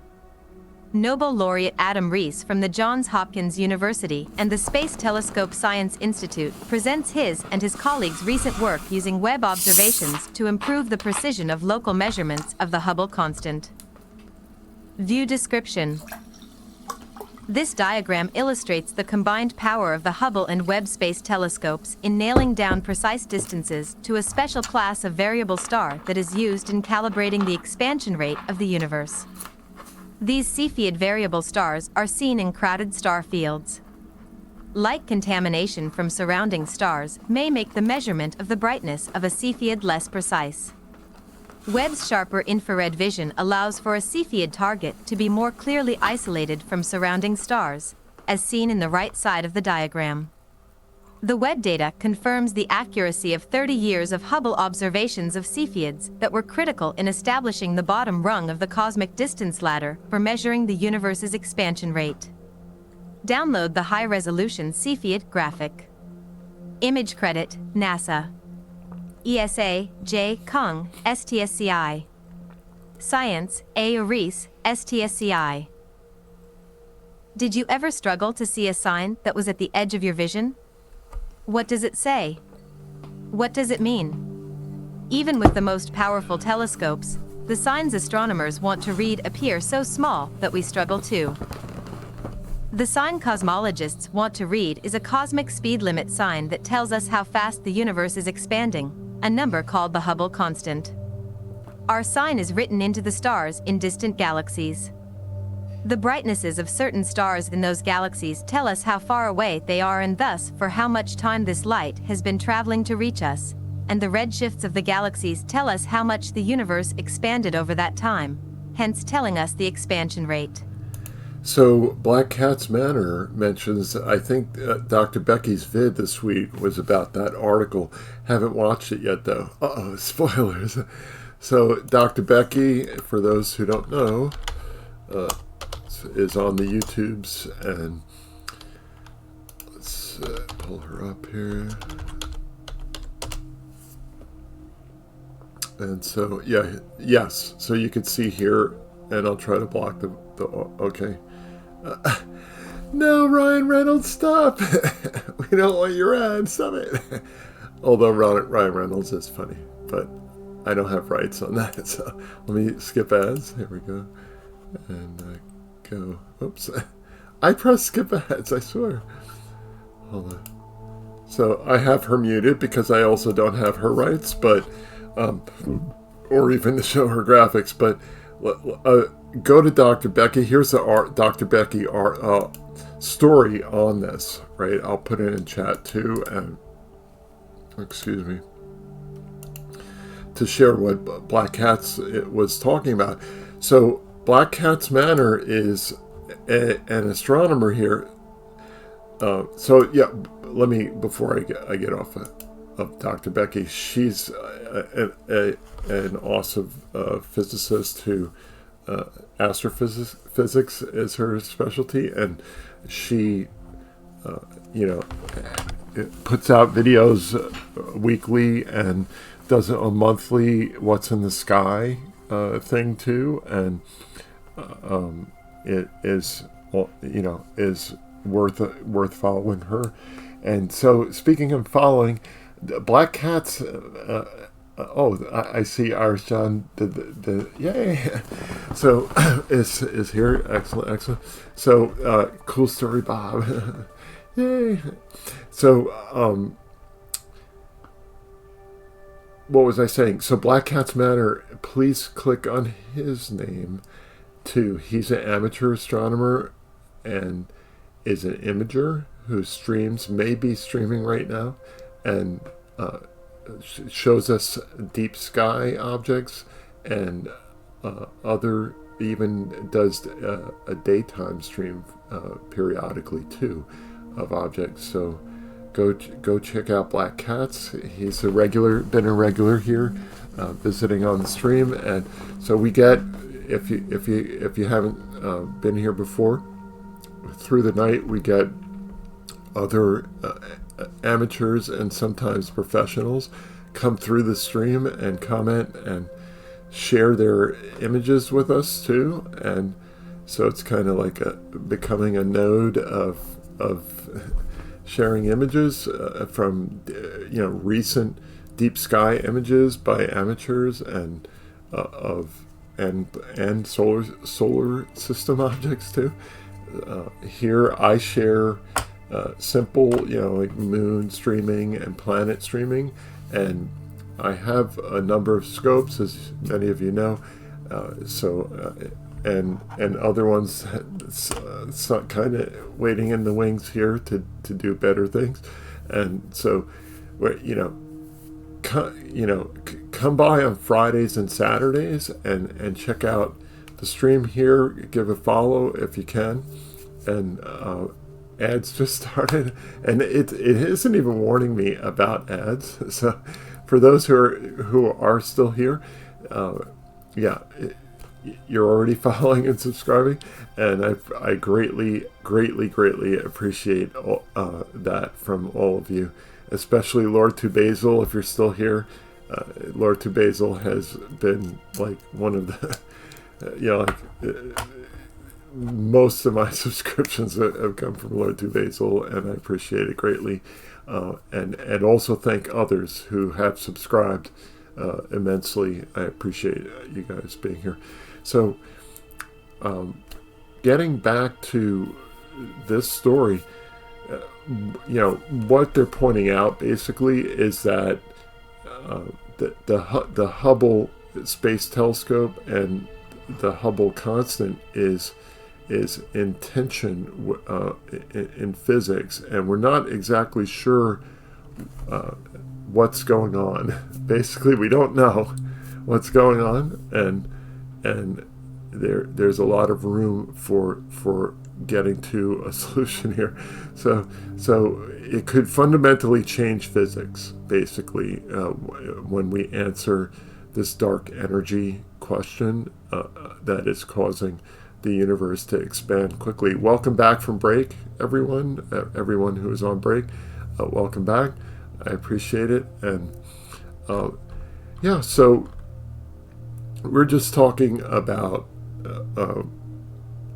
the story, and you could see check out Dr. Becky's explanation of it, which I think helps to simplify it versus me playing the rest of this story. It seems like a denser, even narrated, it may not be as easy for some of us to follow. So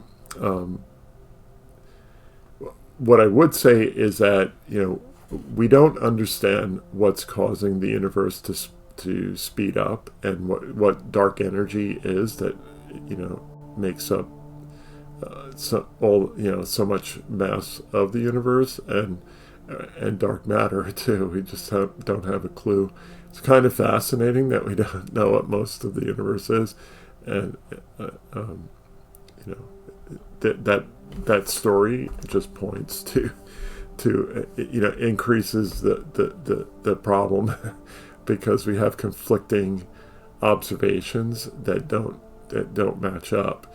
So we just don't know what's going on. It's like, I can imagine if I was an astrophysicist, which I'm not. My whole life is dedicated to searching for dark energy, and I still don't know what it is. So it's kind of fun, right? But there's this woman, her name is Sabine Hasselfelder. She's a physicist who, was really like into particle physics and like real deep physics, like deeper than astrophysics, the reality of stuff. And she's become like a big cynic for the Large Hadron Collider and other things. She's hysterical sometimes. She's so funny. Let me see if I can pull her up. Sabine Hasselfelder is a trip.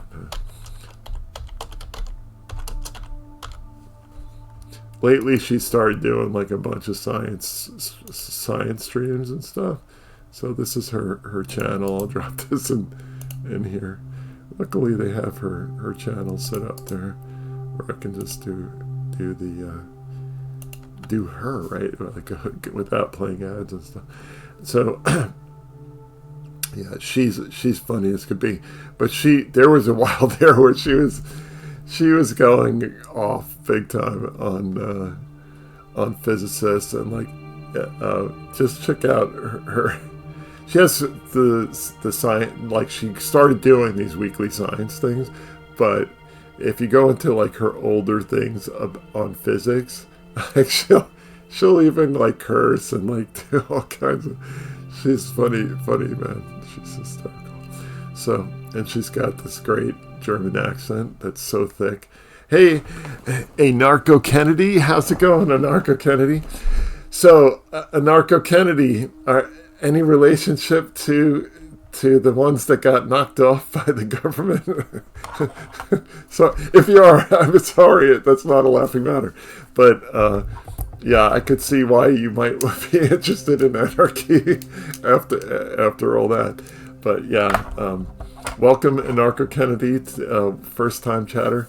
I'm Jason. I'm an amateur astronomer, and I like talking about astronomy and the universe. And I don't know if you saw, we do not get into politics here, so I don't want to open the door too much here. But you think JFK got knocked in a workplace accident? Okay, but no, first name. Okay, yeah, in a workplace accident. Well, technically it was, right? he was on the job. so yeah, there's if you look at, we're not going to get into politics, but if you look at Robert Kennedy Jr. And he thinks it's circumstantial, but I won't even mention the name of the entities. That's how much fear I have. But yeah, so yeah. Yeah, well, the guy, right, was the guy who, for the first Kennedy, because, right, there were a couple, but for the first, the son, well, we won't get into it, but the first one, yeah, he was actually an employee of a specific agency that shall not be named, and it's just too long of a rabbit. That's too deep of a rabbit hole to even cover here. But yeah. Favorite planet? Let's see. Well, tonight's favorite planet is brought to you by, let's see, K in back of me. This is my favorite planet tonight, Anarcho, and it's K2-18b is what it is. So the K is for Kepler, the spacecraft that was launched years ago from Florida. It's a space telescope that was observing transits of exoplanets, and in the second extension project called K2, that's how this name. So this is K2-18 is the star, and B is the planet. So so this planet may have signs of life on it, and we're talking about that tonight. And specifically, let me resize my window here so I can show you what we were talking about. This story about hey Irish, the story about this chemical called dimethyl sulfide that may have been detected in the atmosphere. And I won't rehash the whole thing that we already just were speaking about, but this dimethyl sulfide is on Earth is, so far as we know, the only place that it really comes from is from life. And so from phytoplankton in the ocean, and also life around hydrothermal vents in the deep ocean. So that's that. So that's why tonight my favorite planet tonight is the one this one in back of me, which is an artist's rendition of it. And it's an awesome story of this water world that is 8.6 Earth masses, but it's called a mini Neptune, and also called a hycean world, Hycean. Let me see if I can blow that up real quick. Here it is, right there. So you see right there, they call it a hycean world. So it has a hydrogen atmosphere over it, and beneath is an ocean of water. So hycean, the portmanteau of the two words, and there you go. So let's see. Yeah, dimethyl. Yes. Yeah. So Anarcho knows about biology. Cool. So yeah, and Venus possibly has atmospheric traces of some organic life too. Yeah, that's right. And so that might be bacteria floating up high in the atmosphere in that case, right? Because surface is so hot that it would break down like a lot of like you couldn't have DNA in an area where it's hot enough to melt lead. so global warming bad, runaway greenhouse bad when it comes to Venus. Like there's our example. But some global warming is good, right? We need some. If we didn't have some, we'd be gone. So we need just the right mix of the two. So, in your opinion, the universe is absolutely teeming with life? Yeah, and in the opinion of a lot of us, right? We are all kind of, a lot, and I don't mean all. I mean many of us here right now are interested in there finding life, in the search, in the scientific question, right? Like, are we alone? And it's a difficult question, but here this announcement came out and kind of like, I didn't see like flashing headlines, and I kind of stumbled on it by watching a YouTuber. So let's see. Right, Venetian life would have to be stupidly simple and ignorant of death. So, yeah, and there can be forms of life that like evolve that way, right? That have genes that don't, like have cells that don't die, right? That's a thing. So, but not on Earth, not usually naturally, unless it's from a virus or something. I saw a story recently of a dog virus that they mistitled it to be like clickbaity, get you in there kind of thing. But it was an interesting idea of cells that can live forever. So yeah. So yeah, these hycean worlds that,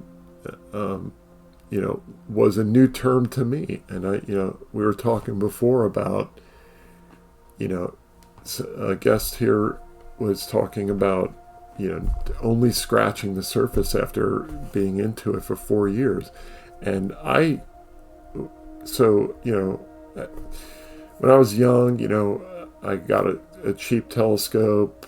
I lived in New York at the time, went up on the roof of a building to try to see stuff, couldn't see anything, couldn't find anything with it.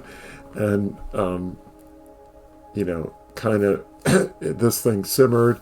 Carl Sagan came along, which is, the famous astronomer whose emote is I'm going to put into chat right now, here on Twitch. And Carl was an astronomer who made this TV series called Cosmos and got me interested in the subject. And so I stayed interested. And for decades, I read about it for forever. But I didn't become an amateur, like a hard, more able to do it until I got away from New York and, came to Florida and, made the time to do it. And I don't live in a dark sky site, so you have to make do wherever you are, right? And I remember being put off by people in Manhattan, like I remember seeing these two guys. They were sidewalk astronomers. They were charging people money to look through a telescope. And I remembered that, like, so if you come to me in Florida, I do it for free. I'll show you the sky for free, look through a telescope. If I could do it for free for people on Twitch, I'd be doing it for, like I wouldn't, I'm not here I'm here to help people to learn more about the sky. That's my primary objective. And so I got down to Florida. I do outreach. I show people the sky, and I'm in a club too. I left them for many years, but I've been doing this for decades and decades and decades. And I every day I learn so many new things in this hobby. It's so much fun. It's like you never can run out of cool things to see and do in astronomy. So many ways to get into it, from visual to imaging to the lore to, it's many ways of approaching it. And like, I got this, my club is also a member of the Astronomical League, right? So in addition to being in my club, we also get stuff from the Astronomical League, periodically. This might be like a quarterly or even a biennial, I'm not sure. But looking through this thing that I just got in this thing called the mail, which is usually just for junk, right? Like to produce paper waste. I thought that was its only function, and to receive stuff that makes me not so happy, like bills. but I don't do all my billing online. So anyway, I'm looking through this thing that came in my mail, which surprisingly was not bent up, and learn new things. Even just like browsing through here, I'm like, wow, look at this. So it's so much fun. You never run out. Let me get back to chat. How can we detect dimethyl sulfide 200 plus light years away? Yeah, so this Webb Space Telescope. Sorry, I didn't see that. The Webb Space Telescope, as you know, it may have heard, was launched and is in Lagrange point orbit in space, and it's considerably bigger than the Hubble Space Telescope, and it's made of all of these beryllium mirrors, and it cost over $10 billion to make this telescope. And I won't get into the arguments and politics all related to that, but I would say that as a tool, it is the premier telescope out there, and most people have seen and heard about it. And so here, it's this multi-segment mirror that is plated in gold, but the mirrors are made out of beryllium. So it's like this exotic thing that I said it costs $10 billion, and that now it's about $12 billion if you figure out the operating costs that are mounting related to it. So literally, even though the mirrors look like that, you could have made 23.9. This is when it was 10 billion. You could have made 23.9 of these out of solid gold, literally out of solid gold at today's prices. Of how much this thing costs. So the technology is novel in the sense that they solve this problem of getting a multi-segment mirror into space and functional, and the tolerances of the mirrors have to be and of them pointing them are, in millionths of an inch kind of tolerance. So so there's this thing, right? It has a shield too that keeps it cool in the shade, so to speak. It deploys the shield.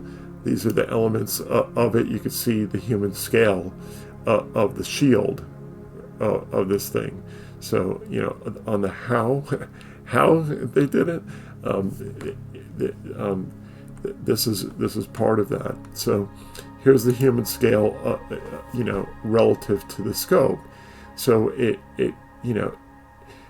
that's one aspect of this telescope is the receiving aspect. But in addition to that are the sensors that are on it. So this is an infrared telescope, and it covers a broad spectrum of infrared light, and that's, you may have heard the stories about how it can see almost to the edge of the universe, to 300 million years after the Big Bang, and because it can see in the infrared light, which has been stretched through the expansion of space into the infrared spectrum of light. In addition to that, it has a spectrometer on board that called NIRSpec that is in the sensor array package of the scope. So the spectrometer measures the incoming infrared light and the various frequencies of light, and it is able to pick out almost like a diffraction grating, where you can split up the light into the spectrum of light of, if you look at the sun, for example, and tell what chemicals are in that light. This NIRSpec and some other devices too do the same thing, and so the camera, right? So here's the camera. It's wrapped up here, and so the complexity of this project is why the price kept going up, and the delays, and this project took forever to get into space.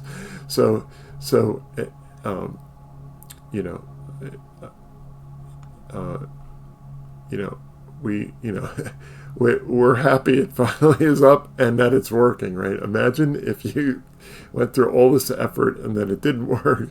That would not be. So and also its mission is so broad. See, that's one of the problems with these kind of missions too, is that you have the people who are trying to solve the age of the universe. They want to answer their question, right? And then you have other people who want to solve the life in the universe question, want their questions answered. So you have to pick stuff to go up on the spacecraft.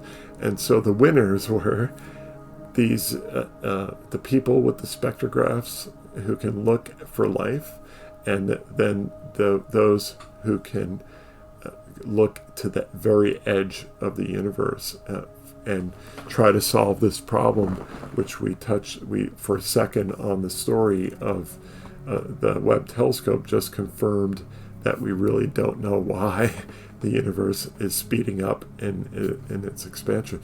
Hey, Miss Adventures in Astro, welcome. So Miss Adventures is another streamer on Twitch. Feel free to click on Miss Adventures' name to see what the streams are about and give them a follow. And also Black Cats Matter too.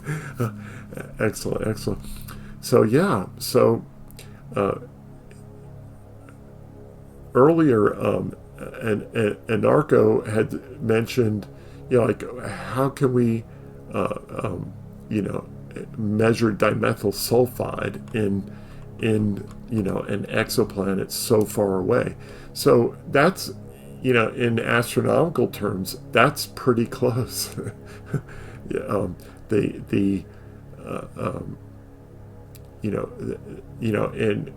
like this, when you think that it's 20,000, 26,000 light years, if you want to get to the center of our Milky Way galaxy, 200 years is not, 200 light years is like in our backyard practically. So and this thing does have resolving power. So what's happening is there's a transit, right? And the planet moves in front of the star. So you're not really resolving any surface details or anything on the planet. You're just measuring the chemicals of light as the star back illuminates it. And then also when it goes in back of the star, it's the planet's signature gets masked, right? So you can subtract out signal 2 when it goes in and back. But these measurements are likely from in front and there are only 2 measurements.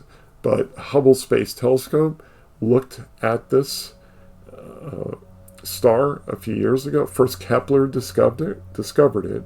And Kepler is, we were talking about the exoplanets page. Let me click backwards here. So Kepler, found all these of the you see there 5,500. A large percentage of those were from Kepler, and that was like the big breakthrough, right? Of using the transit method. We had already seen with the transit method that before Kepler went up that it was doable. We saw from the Doppler shift method that radial velocity. So measuring a star wobbling is another way that we can tell if a planet's there or not on the tug of a planet. But for planets that are further out, the tug is a lot smaller on the star and a lot slower, so much more difficult with the radial velocity method. So this transit method is like the primary methodology, and then Kepler was this thing. It found this particular one that we're talking about right now, this K2-18b. So the K2 is the Kepler second survey, and star 18b, right? That discovered with the planet, right? And isolated. So the isolation of dimethyl sulfide was found in one aspect of the spectrum of it, right? So let me push this over here. So just this one peak here, right? Which we think could be caused by phytoplankton in the ocean of this mini Neptune, which has a gigantic hydrogen atmosphere. We talked about it before. They call it a hycean world, Hycean, hydrogen over an ocean. And it's 8.6 Earth masses, so it's called a mini Neptune. It's a little too big to be called a super Earth, and it's called a mini Neptune, and has these oceans and what may in this case be what are called ices, which to us are hot and would crush us to death, but in scientific terms they would call this an ice giant planet with an ocean and a significant hydrogen atmosphere. And water vapor was found in the atmosphere too. So you got these other things in here. Carbon dioxide, another like interesting chemical to find. Methane, also of interest to see there. And the lack of ammonia, which is a good thing because it tells us that perhaps there is some biochemistry going on here, and the potential for something to be here. So On the bottom, you had mentioned earlier in ARCO, how can we detect the dimethyl sulfide? So in this spectrum of light, I was talking before about the infrared. Ooh, an ad just popped up too, and I'm pretty sure that Redmond, and ARCO, excuse me, is out of here for that. So I apologize. I was trying to explain it to him, but just generally, this infrared spectrum is represented on the bottom of here of this chart, right? This spectrum of this particular planet. So the micron, these are the microns, which is the how big the wavelength is of life. Let me reply to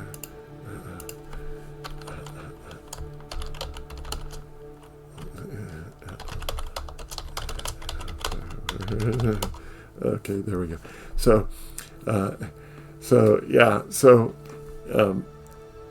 I feel bad about that because I pay for ads, right? By watching ads, we're all paying for it, right? So one way or the other. So I follow so many people, and I can't subscribe to all those people. So it's such just a thing we gotta suffer through. But yeah, this spectrum business on the bottom here is the frequency of light, basically the wavelength of the light. So welcome back from chat, excuse me, sorry. Welcome back from ads, chat, and thank you for staying here. What I was saying there to Anarcho and to Redman is excellent. I'm glad you're back. Is that on the bottom of this chart? I was talking about the James Webb's infrared light, right? So the frequencies of light that it was looking at for this particular discovery are these on the bottom here, and I am showing that good, and that's the wavelength of light. So these wavelengths correspond to chemicals, just like if you use a diffraction grating to coax the chemical makeup of the nearest star, our sun, right? You use a diffraction grating to do that. Let me see if I can pull that up.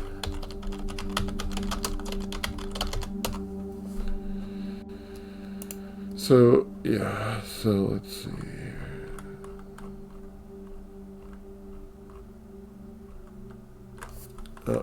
So you get let's see, a shell grating, Fraunhofer. Yeah, okay.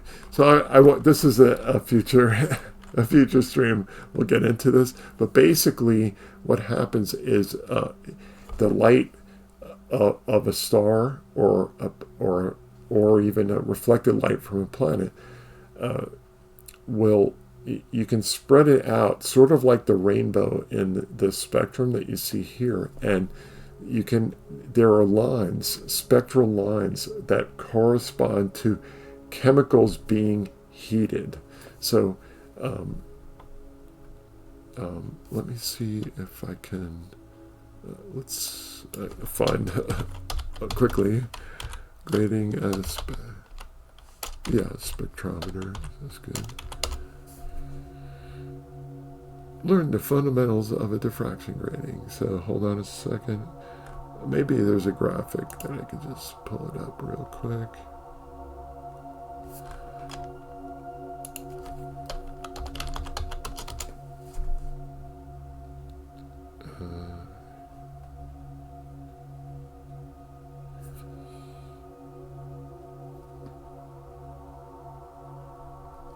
Just give me a moment. So I don't see a ready graphic here. I probably should enter a different search term, but the bottom, what I would say is that the colors that you see in of light spread over a spectrum, and in the light there are these lines. You can see them here in this graphic, which is a thumbnail, which I don't have the rights to click on the image, but that it's for science, right? And education, right? But these lines you see here correspond to the certain chemicals, like we saw in this other graphic over here, and we know that when we see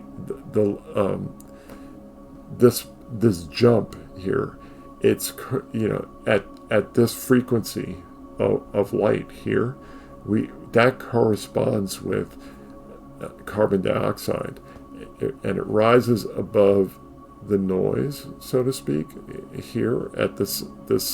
So all of the things being equal, this being the mean or the base of what you're measuring from,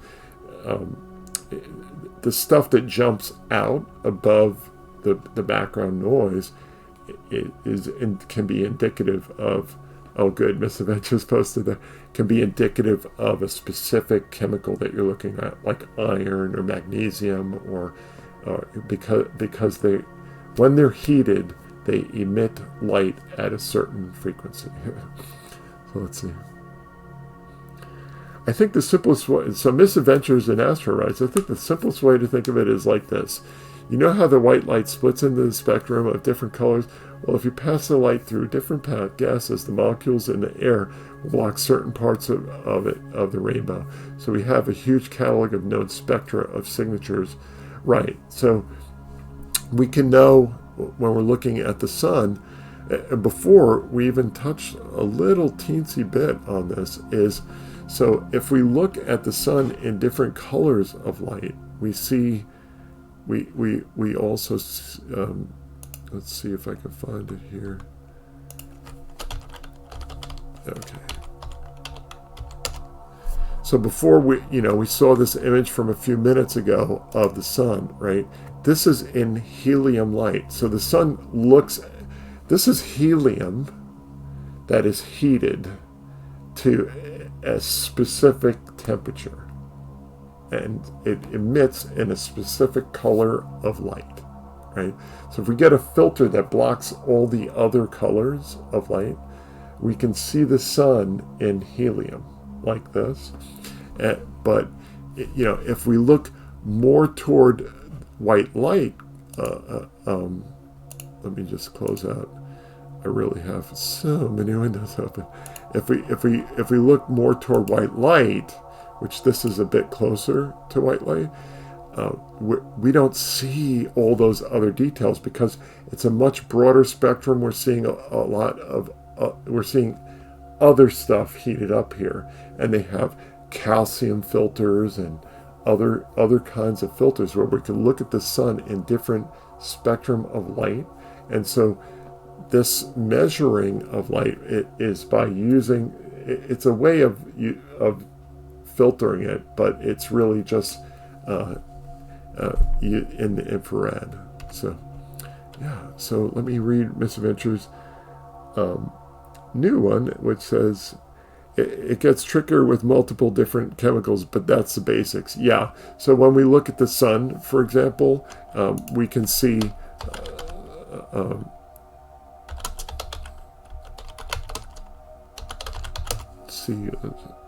and I don't, Fraunhofer lines on the sun. So let me open this up for here. So this is the solar spectrum of the sun here, and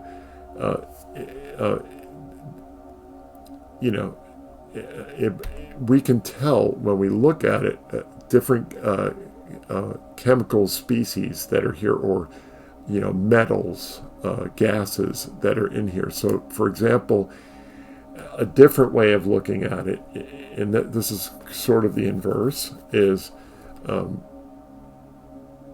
let's see. So here's the wavelength of light, and for the sun, right? But we can tell the iron emits here. It doesn't look like a lot, and calcium has like a big shift right here. Iron is here, so you can see these big dips where these things are. And let's see, hydrogen alpha is here, and so these kind of block, like they're filters in this case of the light, and they're subtracting out the background because they're blocking it basically. So I think I explained that. I hope I did. So well, welcome everyone. It's Happy Friday, happy weekend.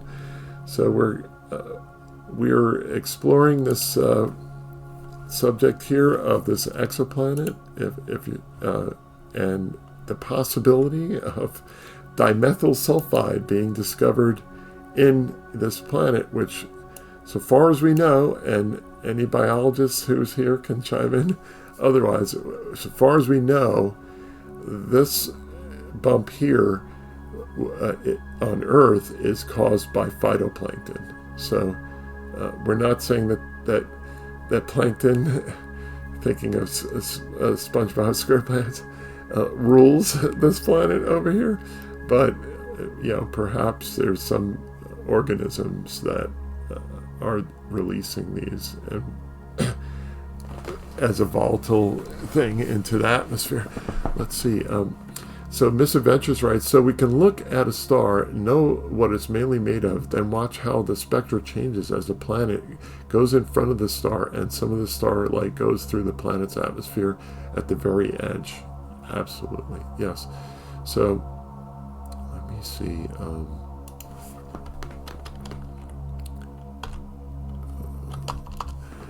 Before I get away, there might be something on the NASA page on that real quick for, let me just,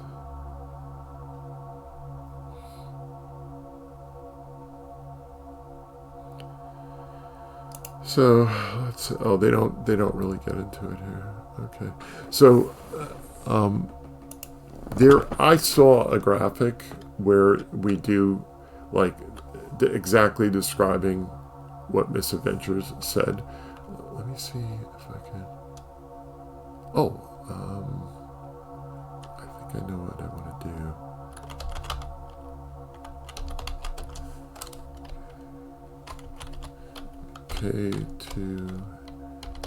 K2-18b. So here's the Wikipedia article for this exact planet. So let me see if they have a graphic. By the way, when I looked at this article earlier today, this, like, the extent of this was much smaller, and now this article has grown immensely since I looked at it earlier today. So someone's been hard at work crafting this here. Let me see if they have anything that helps us on the spectra of it. Let's see.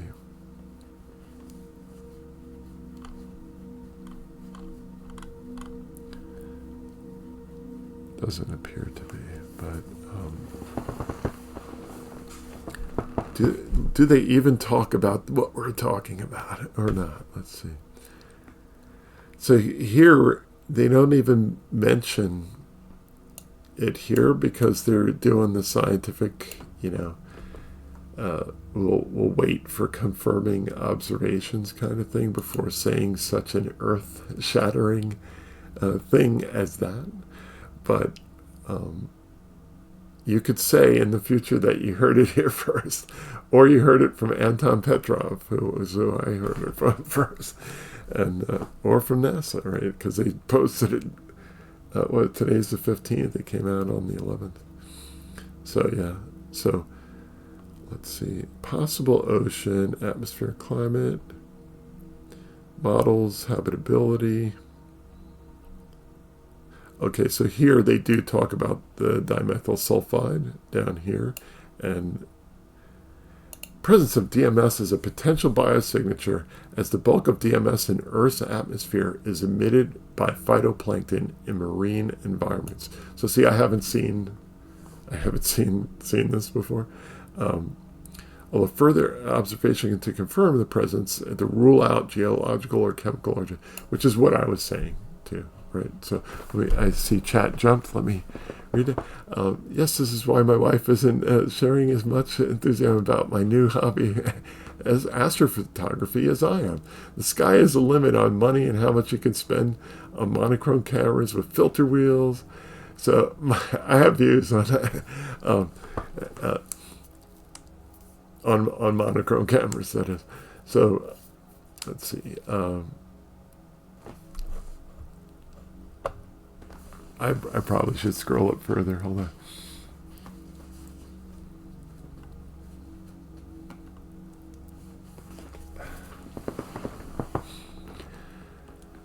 So yeah, Redmond had written, the sky is the limit on the money you can spend on monochrome cameras and filter wheels that allows you to isolate certain colors and details you can see in different gases, etc.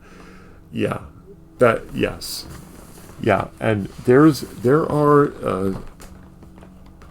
site, like, for those who are interested in,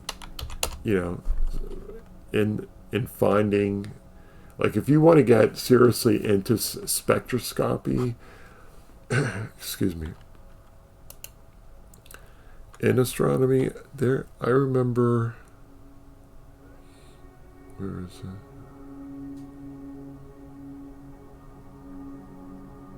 I was trying to find, there were these guys who, was it these guys?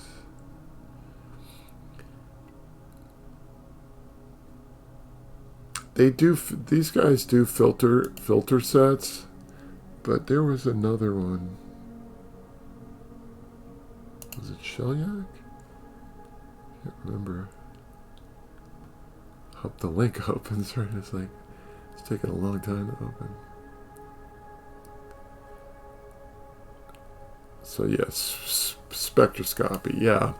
So, you can get into spectroscopy, and this one's in French. Let's see.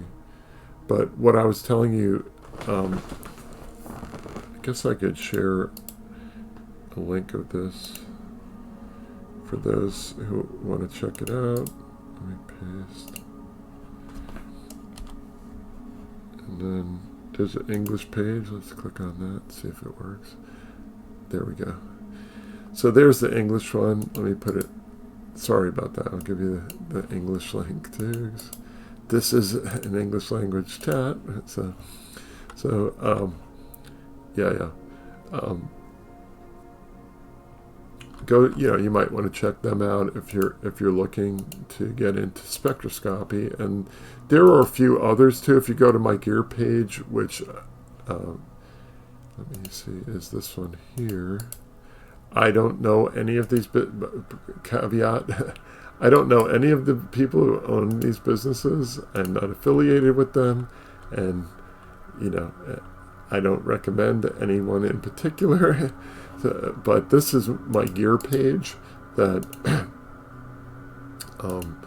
lists most of the pages that I know about in astronomy, if not all of them. I think I might have found a couple new ones in this magazine I was just showing you, because I just got it. But you might want to peruse that and see you can find telescope manufacturers, companies that sell stuff, mounts of all prices, right, from bazillions of dollars down to starter scopes that are hundreds of dollars. So you can't get into imaging for hundreds usually, because you need a really good mount, but you can get into beginning astronomy, and I'll just click one of these here to show you like a beginning astronomy site that if like I said, I'm not affiliated with them at all. But this is stop that. Here we go. So, oh yeah, and they talk about solar. You can still get eclipse glasses out there too. I saw. Where did I see that? Did I see that in here? I saw. I was like, oh man, like you can still get glasses. Hold on a second. Let me see if I saw that in here.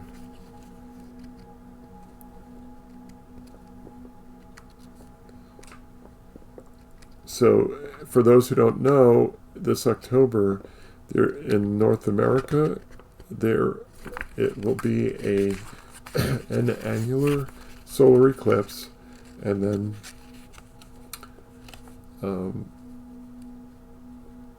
next year in April there will be a total solar eclipse.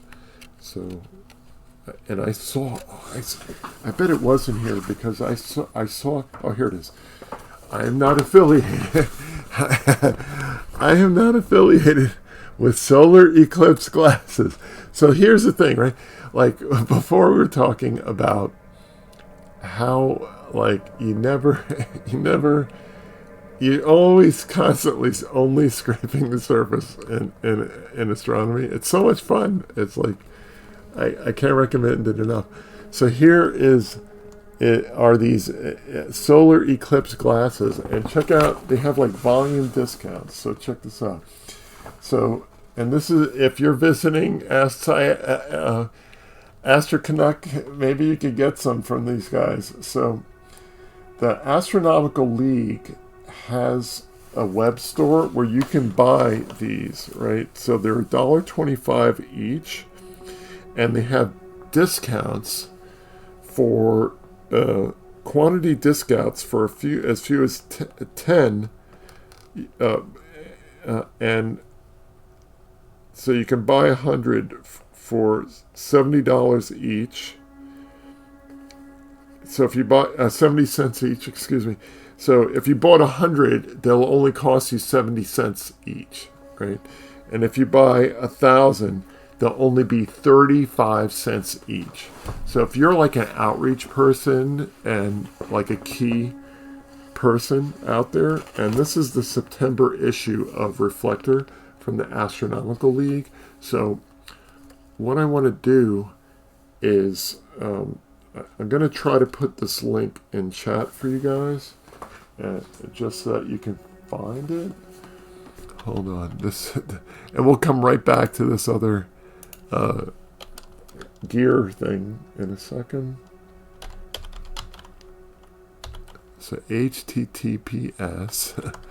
I never type whole URLs, you know, it's like, that's so retro. Well, hold on a second, let's see. STORE, and I'll take the risk, right? Let's see, Astro League.org, and supposedly it's on their store. Oh, and it says, I can't reach this page. I wonder why. Let's see here. So let's do a search, because that's what it lists right here. So maybe I mistyped the URL or something. Somebody will tell me in chat, but let me let's do Astro League store and see. That should probably work. Online store.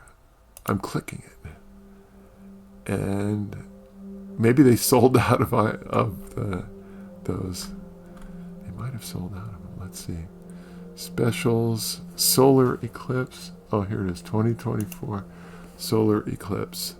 Oh, here. Eclipse glasses. There they are. So $1.25 in stock. It's in stock. Get them while they're hot. So we might just close them out here. I don't know how many people are watching, but let's see. So here you can see the disc, like the thing. I'm going to drop this link. It's a long link in chat, and I apologize for that. And I will come back to anybody that gets pushed up by dropping this in here. But This is look at this. You could buy 10,000. Now that's outreach. I'd be proud of whoever does that one. So yeah. So hand these out when you go to the eclipse. Hand them out, and if you have money, money to spare, you can help your fellow citizens to see the eclipse. So yeah, there you go. Let me get back to chat real quick and make sure Celestron 8. Oh yeah, cool. Let me go up further.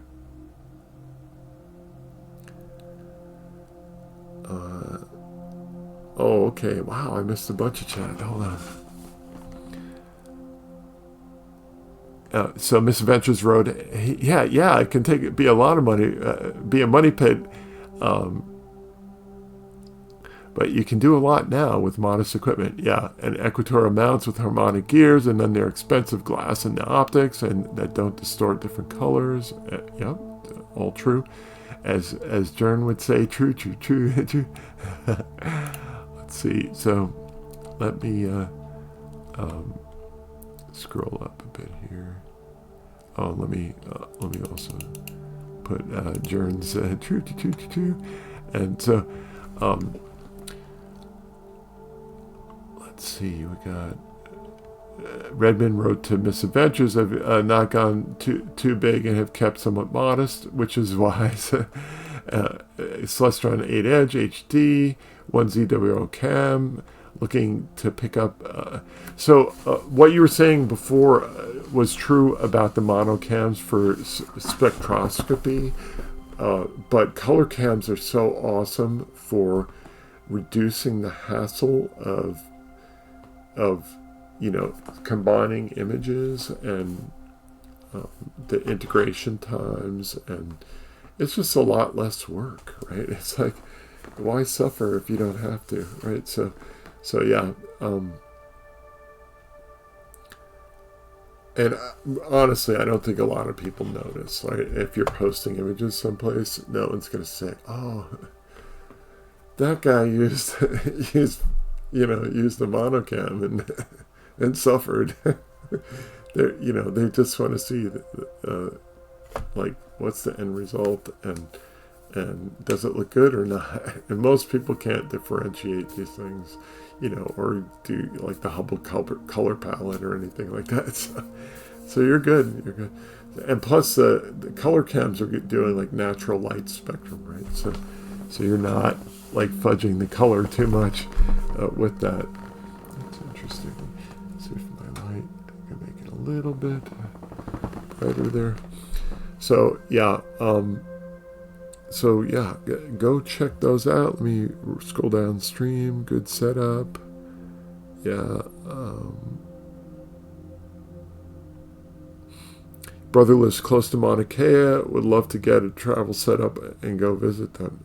Oh yeah, that would be cool. And do you, like, if you go to the peak, do you need oxygen to go up, like to stay there for any length of time?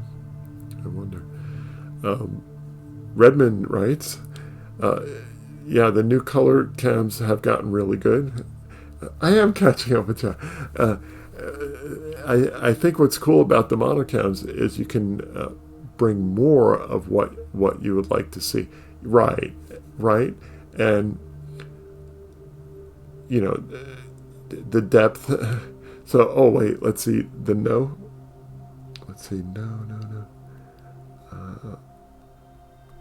I must have missed something here. Hold on. Oh, for oxygen. Okay, you're writing about oxygen. Yeah, but sorry, but you need to acclimate. Okay, yeah. So yeah. My daughter. So even though I live in Florida, at her high school years ago, they went on a science trip, and they went up to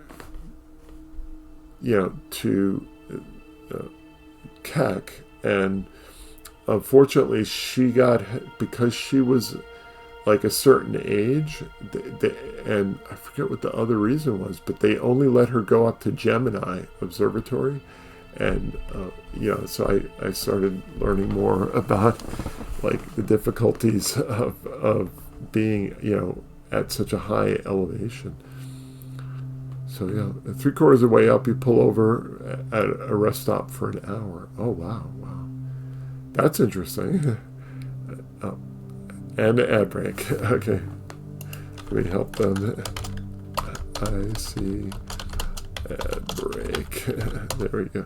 So yeah, so there you are. So get your eclipse glasses. For those who don't know about the upcoming eclipse, I'll just touch on it for a quick sec, which is let's see, and by quick I mean very quick, because a number of us, I was talking about this last weekend, and just because it's coming up so soon, I have to keep letting people know and remind people, if you need like to set up, buy a telescope setup, or get not goggles, get the right filters to protect yourselves. Now's the time.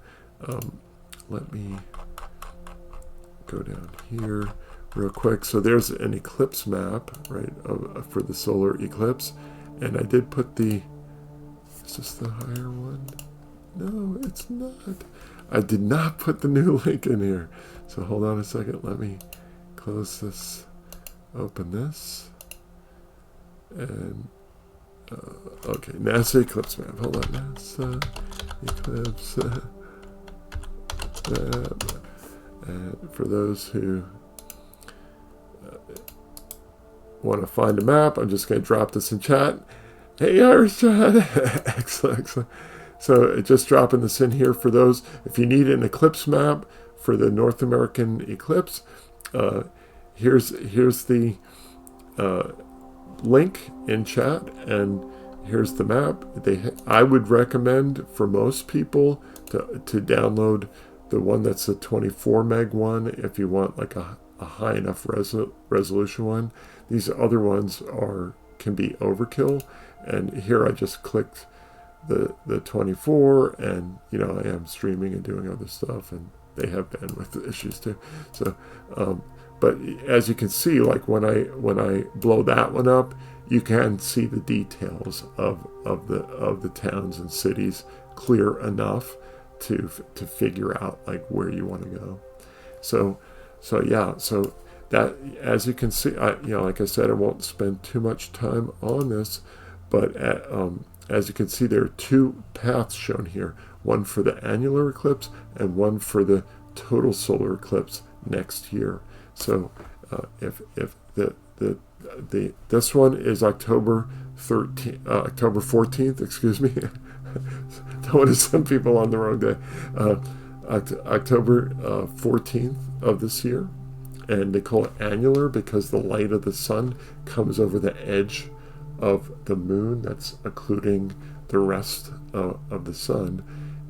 But next year it's a total solar eclipse, and just like the name, it totally blocks the sun. So yeah, go check that map out if you can. And so yeah, what I'd like to do very quick is hydrate first.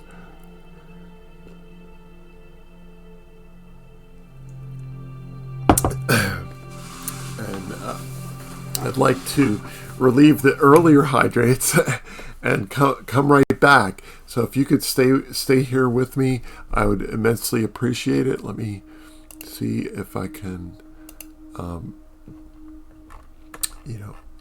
rest the. Maybe I'll just close this window. Where is this window? Might I ask? Where is it? I don't know. That's funny because OBS is not picking it out for me. There we go. So, and let me turn on the Jason will be right back sign. I will be right back. And please stay here. It'll just be a minute or so, and I'll be right back. Thank you. And feel free to chat or ask any astronomy questions. There are astronomers here who can answer a bunch of the questions in chat right now. and then I'll come back and address any that might be missed. So thank you. I'll be right back.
Hello again. Hi. Thank you for your patience. I feel much better now. Let me see. And Irish John, you get timed out here yet? So I don't know if Irish is still here, but no, he's never been timed out, and he would never be timed out. Even no matter what he says. And P.S. for those who are visiting, and to Irish John, in case you're interested at all. Redmond subscribed. Thank you very much, Redmond. I greatly appreciate it. I want to show you, Redmond. I was thinking about you just a few seconds ago. Let me show you something real quick. Hold on.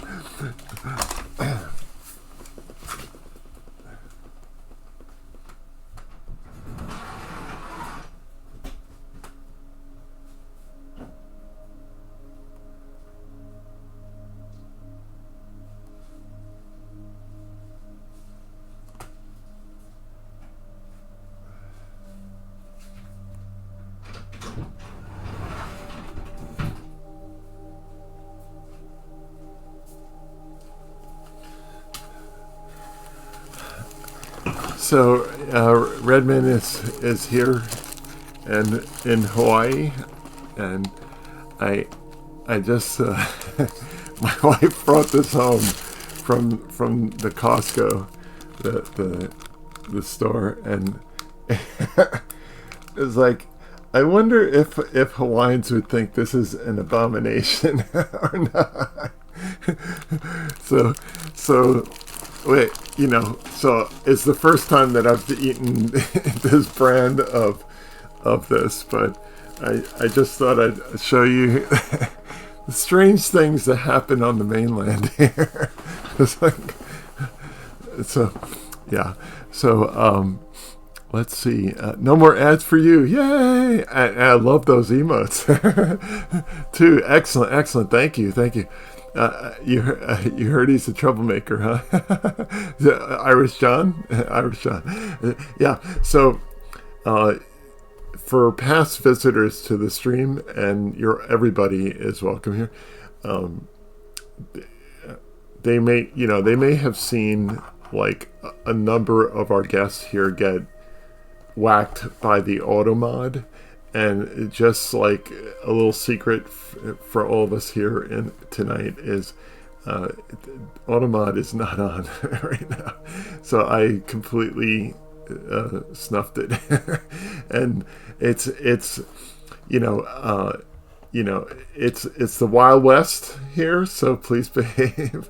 And the reason I did that is because it was borking so many normal speech words like Neander, and then you could add thal at the end of it, or tall if you're a scientist.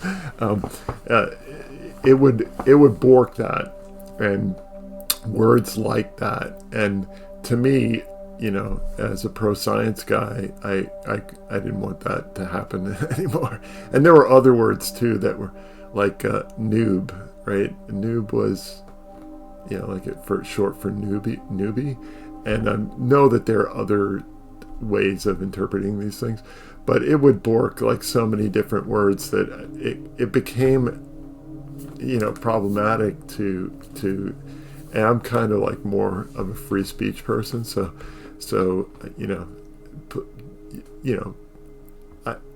we're adults here, right? So for the most part, most people are, and even for young people, we don't need to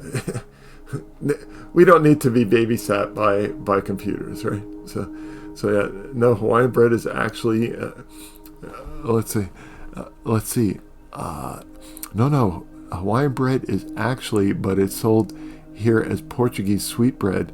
There actually is a very large Portuguese population here, big part of. Oh no, I wasn't saying that it doesn't exist. I wasn't saying that. I've eaten, I've had shipped from Hawaii. I've had Hawaiian bread here that's literally been shipped from Hawaii. So I know that there is such a thing, and it's branded appropriately. It's just that this version of it may not fit the culinary criteria for it. I'm not sure. Like when I eat it, I'm enjoying it, but it's not the same as when I went to Hawaii and ate Hawaiian bread in Hawaii. It was not the same. So it's just, I just was showing you, it's like a coincidence, a temporal, we have these synchronicities in the universe, which are always cool to me. And that was like one of those, like, oh wow, Hawaii. And like I said, I was born there. So that's cool. So yeah, let me turn off the Jason will be right back thing here. And I'm back. I'm back. I love science streams. I don't know if he's still here, but I love his sound bites of on and Irish John does Arnold best. We need to get some sound bites of Irish John doing Arnold sound bites on Science stream. That would be fun. So yeah, Redman. No, let's see. Oh, okay, my thing jumped, but it's still the same message. That was weird. So, okay, so yeah, this exciting discovery, and we were touching on some other things before about the eclipse and the eclipse glasses, and how cheap you can get them for if you and I realize that we have people from around the world, so I won't linger on it too much, but let me close that window out. And I said I wouldn't linger on this too long too, but if you didn't get the link to the map before, this is to the 24 meg map. If you didn't, I'll drop this in chat too, and that I believe is to the 24 meg map. So let me close that out there. And if you have any questions about the eclipse, or how like what do you do, how do you get out there to go see it, feel free to ask here. Even if you're not there at either one, in the total darkness or in the directly in the shadow there, all across North America, you'll be in a percentage of the eclipse. So keep in mind that even if you're in Florida or in Washington State, you can see a partial, but you must have eye protection, because the sun will, even during the total eclipse, you should bring eye protection. But in these places, never look directly at the sun. All of us outreach people, we say it ad nauseum, but it really is, we don't want anybody to get hurt doing this. So let me close out a bunch of windows here. Oh, so we were going down this for a moment on entry level. Let me see. I will tell you what is an abomination. Is Hawaii, right? You are exactly right. Pineapple on pizza should be illegal. And I know I know that there are a lot of people. Somebody did a poll. I don't know. Maybe it was Irish John. Now that I think of it, somebody did a poll, or maybe it might have been Science Streams, like talk about synchronicities, right? That did a poll in stream, and like the majority of people in the stream liked pineapple pizza. I was like, no. So to me, I'm with you on that, Red Man. That is an abomination. It's like if you go to a local pizza place here and they call it mainland style with pineapple and ham. That's so funny. Learn something new. What? Trolls. That's funny, man. Yeah, having lived in New York,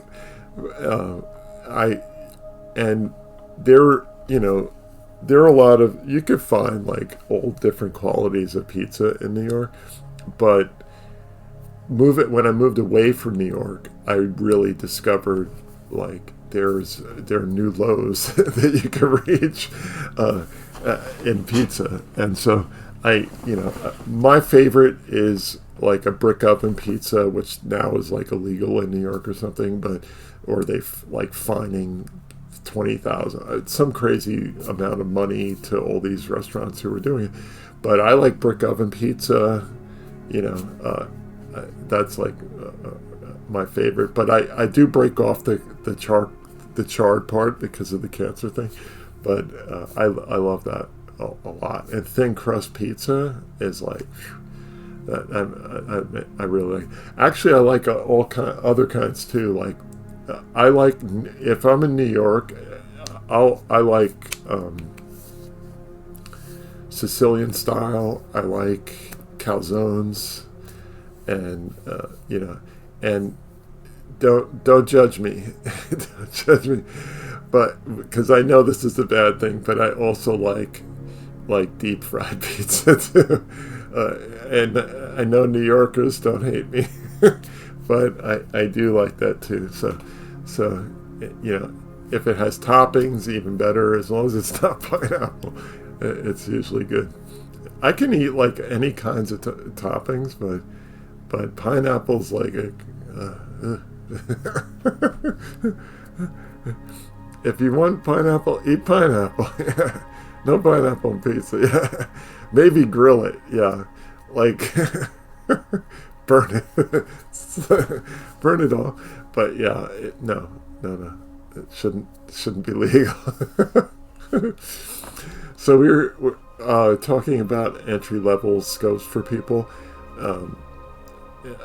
and one of the places that one can find these things, and like I said, I don't know any of these people at Orion or anywhere else for that matter, and I don't want to like have sponsors or anything, but what I would say is, if you were trying to start out, you can find entry-level scopes here as an example. There are other places to go that can give you like other bargains of better or worse equipment, but here you can reliably find decent starter setups of things, and so that's why I sometimes point people over here to look around. And if you're trying to start out, so you don't have to spend thousands and thousands of dollars for a telescope, where you can get a starter, a beginner scope that and this one has a solar filter on it too. If you rush the shipping, maybe you could get it for the eclipse, maybe, but I don't know if this glass filter is going to knock it down enough. By the way, you might want to choke down the aperture a bit too, even though they say it's a full disc one. Buyer beware. I didn't tell you to do that. For lawsuit purposes, I deny all association with this idea. But here you can see these Dobsonians. So these are kind of the simplest scopes you can buy that in mirror aperture, that the most aperture you can get for the dollar kind of thing. So but they're a bit difficult to point at things, and they don't track the sky very well.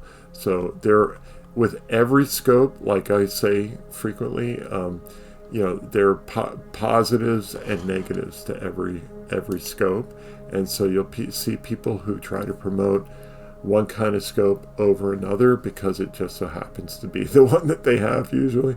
And let me look at chat real quick. Yeah, Astro Backyard did a great vid on best budget scopes to get you started. Yeah. And that's the other thing, like on YouTube, check out, see like some of the recommendations over there. And if you want a mount that can sort of track the sky manually, and then some of these have clocks that you can add to help track the sky, like a little motor that you can snap on and roughly track the sky. It won't let you do photography with it, but it will help you to stay with a target. And then you might want to check that link out. So here, let me just click this one here. Yeah, so this,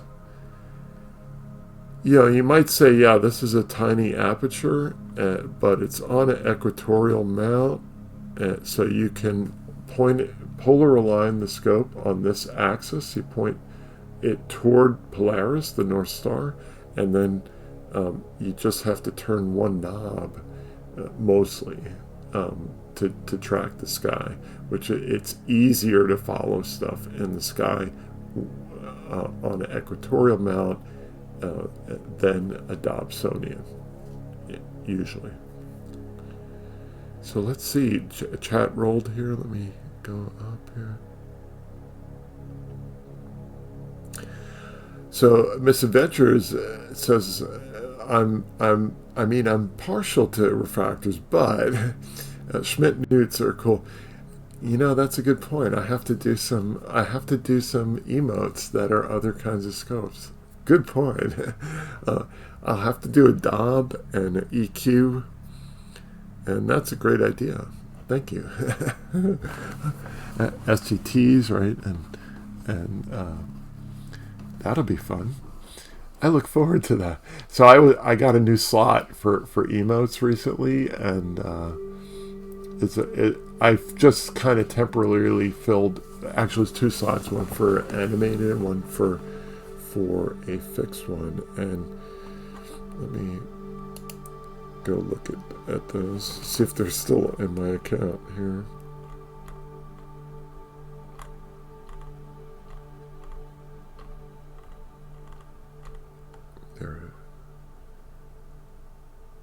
Oh wow, okay, that one is approved. That one is approved. Oh, okay, I see what happened. So I did this black hole art one that you could see here in chat, and then I have this. This is a photo. These are actual photos that this emote was based on of a real object, 838 Monocerotis, that we glimpsed last week. I figured I'll make an emote, an animated emote for that. Probably not so easy to make out in a small emote. I might change it to something else soon, but it filled the slots. So I'll probably be bringing along some other telescope icons, I guess, thanks to that train of thinking there. Let's see. Redmond is looking at some William Optic scopes, which are refractors for those folks here. And then Misadventures bought a 150 Mac Sutov. He called it a Mac, and that's a Mac Sutov telescope. So there are different telescope types, right? So I guess we could touch on that. Mac Sutov and Mac Sutov Cassegrain, right? So if we go into the wiki on that, here we go.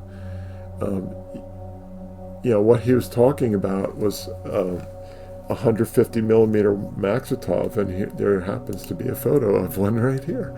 So here is the scope he was talking about, right here. Misadventures was, and this is a finder scope up here on the side, and it's a right angle finder scope too, which is ideal, because if you don't have a right angle, and I have a bunch that don't have right angles on them, it's really difficult to look, much more difficult to look through the finder scope than if you have a straight through tube one versus the right angle one. At least for me, I really like the right angle ones.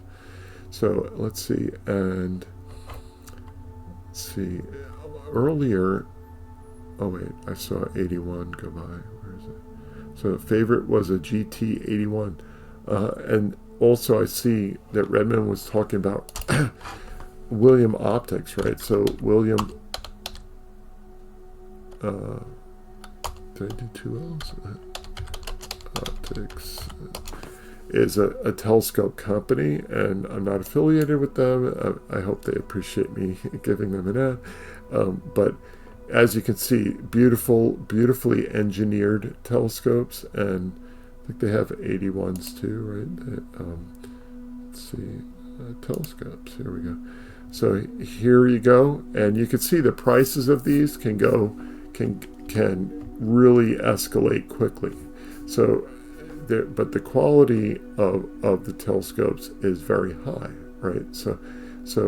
And you can get guide scopes for much less, right? So that's the William Optics that I said. Did I say Williams?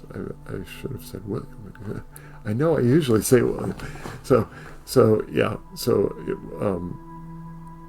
what so the prices, right? The prices can get really go up very quickly, and we were looking at gear, and specifically at the Orion stuff, which is going to be a lot less expensive than some of these other ones that I have linked here on this site.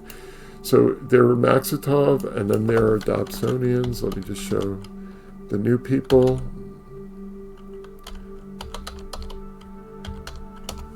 So these are inexpensive scopes, right? Like less expensive per inch of aperture or per centimeter of aperture. And you can see them all lined up on the top there. These are tubes, and then some of these you can break down when you put it in your car and then set it up. But I have to say that collimating that, becomes a bit harder even when you do that, if you have to keep doing that. So let's look at the wiki on these. So, basically that's the construction of it, and the tube rotates on gliders, and if you go to star parties, you'll see a lot of amateur telescope makers choose this design because it's an easier design to make than others. And so let's see. Oh, Misadventures, so you posted that. That's cool. And let's see. 71 millimeter is a great size. And then I'm looking at an Ascar. Oh, I haven't heard of that. AN Ascar 107 PHQ. Not buying, just looking. That's how it starts. That's funny. Stop while you can. Run away, run away. Yeah, so, he's already done. You're screwed. He's got the fever. Don't go down the rabbit hole like I did. He streams as well. Yep. Dual setup, and Black Cat's always, and then I'll need another mount and another ASI and EFW filter and EAF finder and all the acronyms in the alphabet, and FPH, and new Twitch scenes. It's like, and welcome back to chat for everybody who was taken away by the ads. Yeah, it's a vacuum, I swear. Well, yeah, it is, right? So they're talking about this thing in astronomy where, for gear, where you can keep buying equipment and sinking money into the hobby and getting more and more and more expensive. And I think, like, for me, a wise thing, like if I were to crush all my telescopes, which sometimes I imagine for the worst ones, but I won't do that. But I won't give them to anybody either, because I don't want to burden them with my grief. But if you can have one good optical telescope, one good mount, get a good mount, as is always recommended, right? And one good telescope, and yeah, you'll move on and buy other things. So Redmond before was asking, like, if I had any scopes, and for those who haven't been here before, I have bad scopes, and I readily admit, like, I'm not going to hold out to people like, oh, nice scopes. I have mostly junky scopes, most of them rescues, and most of them need love and attention, and some of them need serious help. But but for Redmond, I'm just scrolling to, there it is. There's my telescopes in the driveway image from 2019. That's most of my telescopes that I have, and I have a couple more, and wife won't let me buy any more, and I was already pretty much on restriction by the better half when I reached this stage that you see back of me here. And I did get lucky enough to get a rescue scope here, which I saved from Doom, and there's a stream on that. I won't go into it now, but needless to say, like, sometimes a scope can be too big and for its britches, and this one is too heavy for its britches, so it stays mostly in the garage because it is extremely difficult to move this scope. yes, you have fully been down the rabbit hole. Yeah. And that shirt, by the way, is a joke for me. When I took the picture, I was like, after I took it and I posted it, I was like, I hope nobody thinks I'm like so full of myself, like I'm Mr. Galaxy Lords. This shirt is a T-shirt from a movie, from a really, really bad movie, and I thought I'm gonna wear this for this shot because why not? And but Galaxy Lords is this funny. Don't go out of your way to pay for this unless you really like bad movies. But hold on, here's a.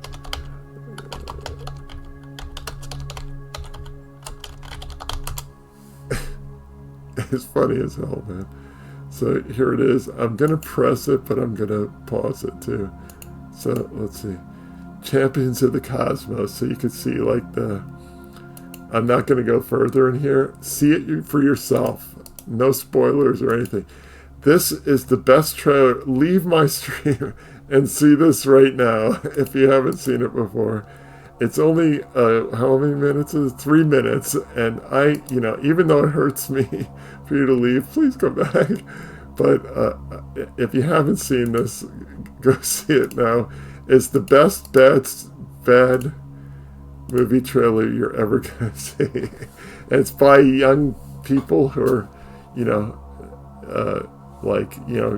almost like college. Hey, I just got here. Hi, Karen Day. Welcome. Good to see you here. Excellent. But yeah, so that's the Galaxy Lords official trailer there, and check it out if you want. It is so funny and a funny bad. If you like bad movies, then follow that link. So yes, welcome. Hiya, Frenda. Excellent. Thank you for stopping by here. Karen Day is also another streamer here on Twitch. Please click on Karen's name, if you will, and follow her. And let me put some of her emotes into chat here, because I have a couple of them here. These are Karen Day's emotes, and she likes Halloween. So if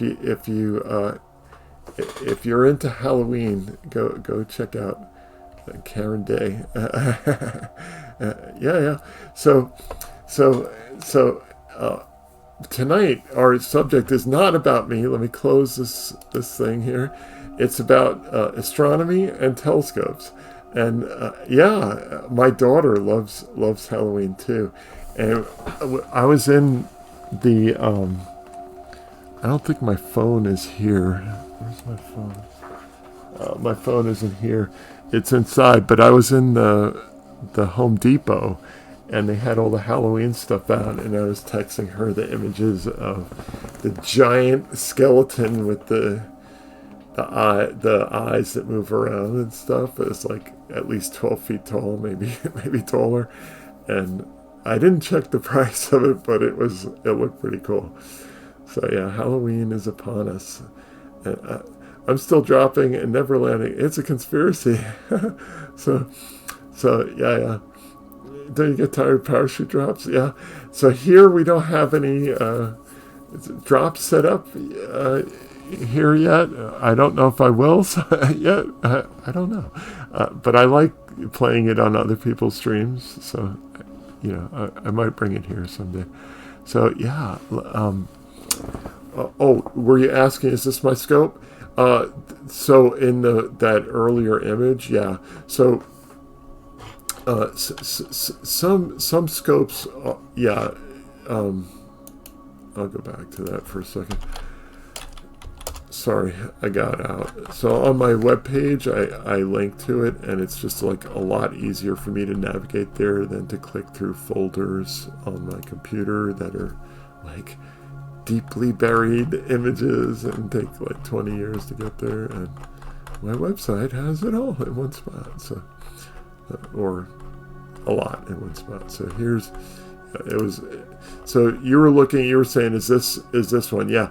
So what I was trying to explain before, Karen, is that even though this is a big scope, it is a very difficult scope to use, extremely difficult in the weight and the size of it, and dragging it out is like Mission Impossible. And I'm not Superman, so it's yeah, it's extremely heavy.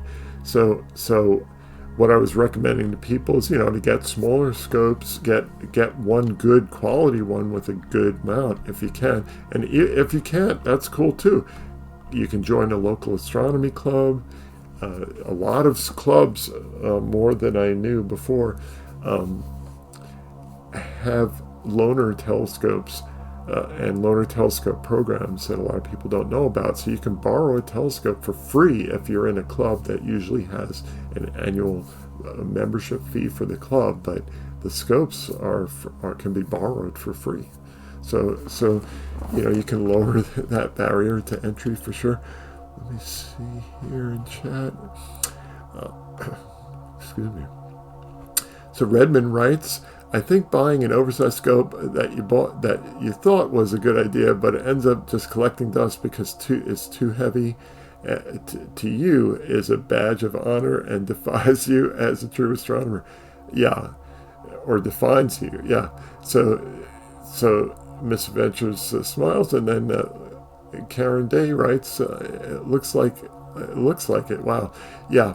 So it is heavy, and that was a restoration. It was a rescue telescope, so you can see the before and after in it. So that's why I have it. I didn't really, and I did really want this telescope too.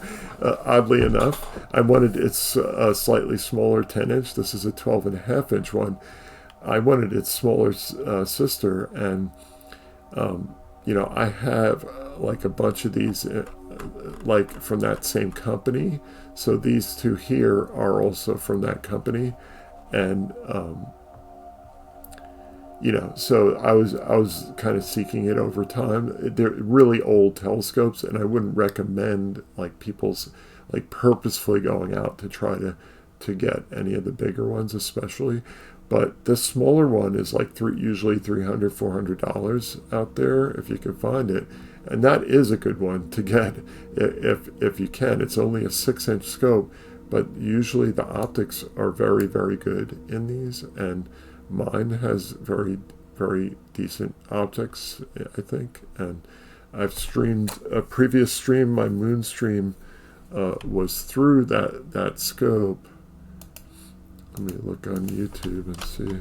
Oh, it's not on YouTube. It's on Twitch. Hold on a second. Let me close that window. Go to Twitch. I gotta block the audio. Okay, it's blocked. And let me go to my channel real quick and see if I can find my. I gotta block the audio. There's my. I didn't block my own audio. Hold on a second. So back me there, in case you weren't here earlier, is a story we were covering about a planet that may have signs of chemicals made by living organisms. And so we've been talking about that tonight. And I can't get into my videos while I'm streaming. See, maybe I can go into video producer and find that one. Here it is. Get the link. Where's the link? Press watch. Press stop. Okay, and now open the window. There we go. So there's the previous stream where I was looking through that 6-inch scope. So it will adjust in a second. And so it is bouncing around. I apologize to everyone. It's not on a tracking mount here either. I was, whoops, let me just put it in a good spot here. Hold on a second. Oh, that was earlier. Okay, so where is it? There. So you get a rough idea of the optics from this, of that 6-inch scope. Was really through here, and there's some jumpiness and stuff there. Oops. Let's see where that is. Earthquake. Earthquake. So yeah, I won't stay on this very long, but that was in the 6-inch there. So there's degradation, there's compression. I'm streaming, and there's like a zillion reasons why I shouldn't be doing this way, but there you go. So that was that scope. Let me close this out here. So that was from through this scope on that stream, and in the future I hope to be streaming from one of these scopes on a different mount that I have here that I had some major difficulties with recently, and we'll see if we can get that going. So we were talking about Dobsonian telescopes and about another kind of telescope, a Maksutov telescope, and we talked about this. We were talking about Dobsonians, right? So that these are these simpler scopes they're less expensive, right? So I'm all about helping people to find to get into the hobby for less money, and so if we look, we can find a Dobsonian here for they're saying $579 as a kit, but you can probably get it a bit cheaper if you just buy the scope alone and buy a separate eyepiece. So they sell eyepieces separately, and that's another thing that a lot of people don't know. If you do, and I'll answer Redmond, if you do buy a less expensive scope, one of the common, let's say you went to Costco and you bought the Christmas special there for like a 90 millimeter scope for $200, right? And it's going to come with junky eyepieces. Okay, so what you do is let's say you do get the junky telescope, and I bought them, right, to test them out. Some of them are excellent and good optics, and some of them are not so good. So it depends on what year it is, and Costco sells them out quickly. If you're in North America, they right now they went on sale probably, and into October when they sell out of them, and so you can get a good bargain because they sell them in volume. Sometimes they're junky, just return it back right away. They have a generous return policy if it is a junky scope, and but sometimes you luck out and you get a good 90 millimeter refractor, and if that happens and you get lucky, you can buy eyepieces and just set the other ones aside or donate them to somebody else. But you can go here and look for eyepieces from here or from a number of other sources online. Let's see here. There we go. So I usually don't accept cookies because usually I use a different browser than the one I use on stream usually. But since I'm in this one, I suffer from the ads. With you, we'll have to change that in the future. What's my favorite scope that I do have? I'll tell you in a second. So if you come here, you can see that the eyepieces are generally, reasonably priced kind of things. Some of these are better than others, but I've bought a bunch of these. Like these planetary ones are actually, and don't sue me, Orion or whoever makes these, but these are a copy of Thomas M. Beck design, and are usually they're pretty good. Some of them are anyway. You know, I don't know about today's lots that are coming out, but you know, so you can get like better eyepieces from here. I looked at this eyepiece kit; isn't that good? I have one, and I think you'd be better off getting like some of these deep view eyepieces. They're on sale for like $60, and they give a decent view. They're not perfect. Excuse me. But great if you're on a budget and you want to get started. So what's my favorite scope?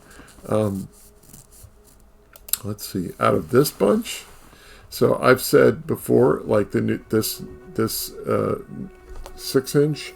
Now, you know, in the moon wasn't that you saw in that video was not at the ideal location. I didn't have it on a tracking mount, and you know, I might not have even been thermally at thermal equilibrium with the outside air yet. But this scope, when I do planet imaging with it, it's good. This one is better at planet imaging because I get the more image scale out of it. So up above here, I've shown. So this I used to play with point and shoot cameras, and I won't stay on this too long because I've touched on it for others, but in the past a number of times. But this, they foiled me again. Hold on a second. This Edge browser is just sometimes it makes me nuts. But that 8-inch is what these planets were shot in, that 8-inch with a point and shoot camera. This is my best of montage up to 2014 of the planets. And so that 8-inch Criterion RV8 is my favorite planet scope out of the bunch, but optically the 6-inch is better optically. I know it's like, well, why? It's like a number of factors, right? Image scale is one factor, and for planets, like image scale is everything, right? In planet imaging, and you know, but like for fastness, right? I have faster telescopes, and by fast, for those who don't know, it means that you can integrate your images can be faster. Basically, you're capturing a lot of photons, and this scope is faster, but it is not. You know, I would not recommend it to anyone. It's a 10-inch Newtonian. This is an 8-inch AstroView. I wouldn't recommend it to anyone either.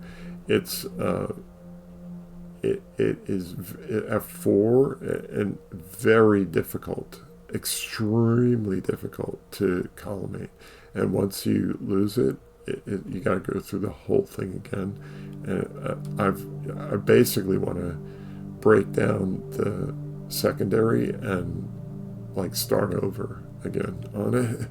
But yeah, and then, you know, refractors are great for outreach, like these middle guys here are and those were rescues. It took me 10 years to save those because they both had the wrong spacers in the front elements. And I found this stuff, it's called Cry-Cut, that you get in hobby stores called Michael's and Joann's, and this Cry-Cut material, it's just like plastic. It's like I'm sure Balint is probably sleeping by now, or might have moved on to other pastures here, but Balint was here earlier, and this Cry-Cut stuff is thinner than Balint's stickers for whoever's still here. I don't know if anybody follows science, but I collect science stickers here too. So, yay, science! So yeah. Oh, and I have my my magnet here too. I have my partner magnet for science streams. That's the first time I've shown these things on stream too, so that's cool. I'm glad to show that. So if you're not following science streams, he's awesome, and please do that. Balint and Lida and his beautiful daughter Ilona. They're great science streamers, and they're going to be at TwitchCon this year. And if you're going to TwitchCon, they'll be there too. So,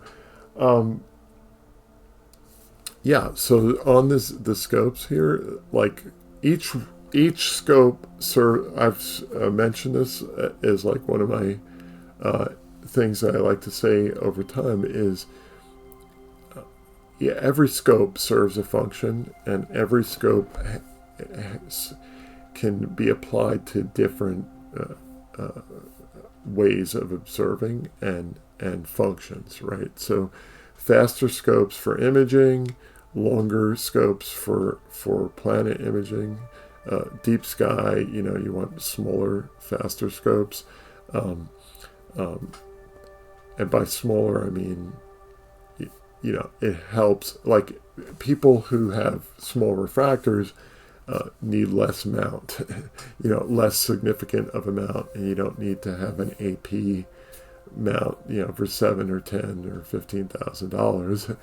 You can get by with a lot less expensive of a mount. So for a couple $1,000, right? If you don't want to get into imaging, or you can't right now, then those starter scopes are probably good values. The ones I was talking about before. Craigslist doesn't really have any scopes left on it in my region. I haven't seen any good scopes here in quite a while. They kind of disappear quickly if they do show up. And I only know of one good listing on my local Craigslist, and I know the person who's listing it. And so I would recommend buying it if you're in Central Florida. But generally, it's hard to find good used scopes on Craigslist anymore. And you want to go to Cloudy Nights or Astromart. And I haven't used Astromart in years, many years, but Cloudy Nights is this other forum that I mentioned from time to time that has forums where you can buy used. So let me just go log in. Oh, I don't think I can log in. Hold on. Oh yeah. Oh, good. Okay.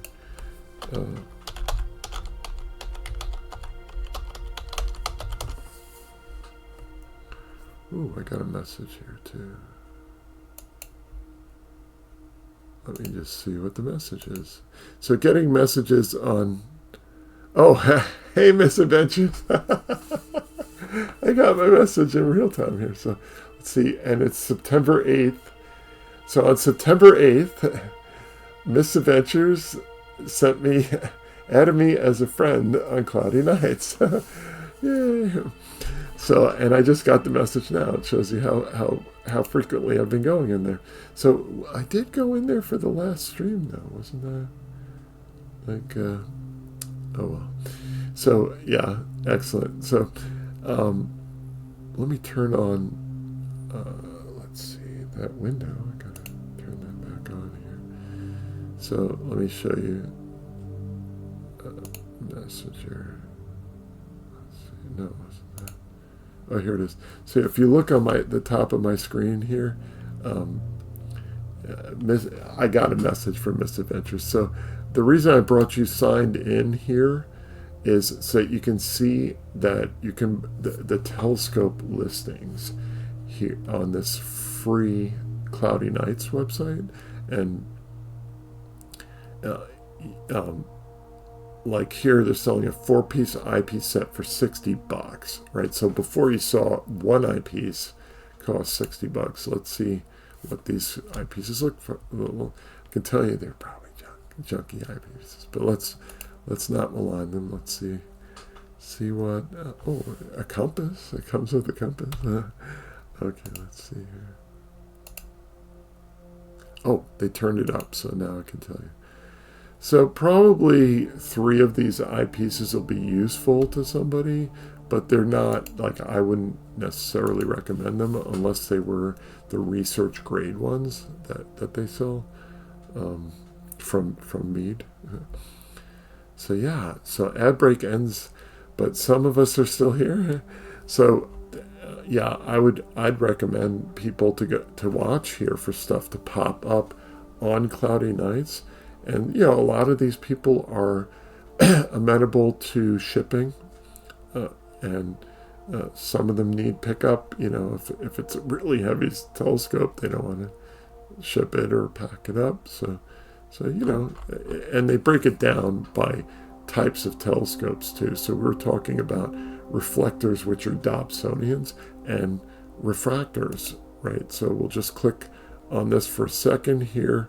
This person wants to do a trade, right? Look, here's a 16-inch Mead here for trade, right? So again, I wouldn't necessarily recommend that particular scope, but if you're looking for some aperture, there's a big beast there. And if you want to get a more modern Newtonian, you might get, like, here's a Teeter scope here, and you can see, so you can really break down some of these scopes more than others. I got to run. Really stoked. Found the stream. All you guys. See you later. Aloha. Excellent. Thanks for coming here, Redmond. I greatly appreciate you, and you're a new subscriber here too, Redmond. Thank you. Best wishes, and thank you for being here. Excellent. So let's see. Scroll down here real quick. Yeah. So those are the reflectors you can find over there. They have refractors listed here too. So I was talking about a William telescope before. There's Stellar View, Vixen. I see a bunch of brand names here. That there's an AT80. So yeah, go check them out and see. I'll just click on one. Here's one for $400, Astrotech 102, and so go check out those cloudy nights things. Yeah. So what I want to do. Let's see here. Let me check a few things very quickly. Oh, that would be a great solar scope, right? Yeah. There are a number. I love cloudy nights for the bargains that you can get. So if you're on a tight budget, usually the quality of the scopes are in excellent condition. The people selling them often have a reputation to keep up, right? In our hobby, everybody kind of knows everybody else, or knows somebody who knows somebody else, and we wouldn't want to. Most of us are inclined to not do the wrong thing to others, right? So we want people to be happy in the hobby and have good gear and not sell junky garbage, right? So yeah, so that, at least that's the way I feel about it. Of course you'll have the bad egg every once in a while, but I haven't encountered them. Thank goodness. Let's see. So yeah, I do want to check something real quick here, and so just give me a moment as I go into another screen and check my how things are going. Excellent. So yeah, so for those who are new here, I'm Jason. I'm an amateur astronomer. I like showing people the sky. I have been speaking with folks tonight about a new discovery of a chemical that was being emitted. It seems to have been detected by the James Webb Telescope that may be indicative of life on a particular planet. And in back of me, you can see an artist's representation of it orbiting a red dwarf star known as K2-18. And it's K2 because the Kepler Space Telescope discovered this object, and 18 in the catalog, and B because it's this planet here. So the discovery is here. Let me show you real quick, and I won't rehash most of what we talked about earlier. But I will for new people who came here, just so that they're aware of what this is, because it may, they may not have heard about it. It is,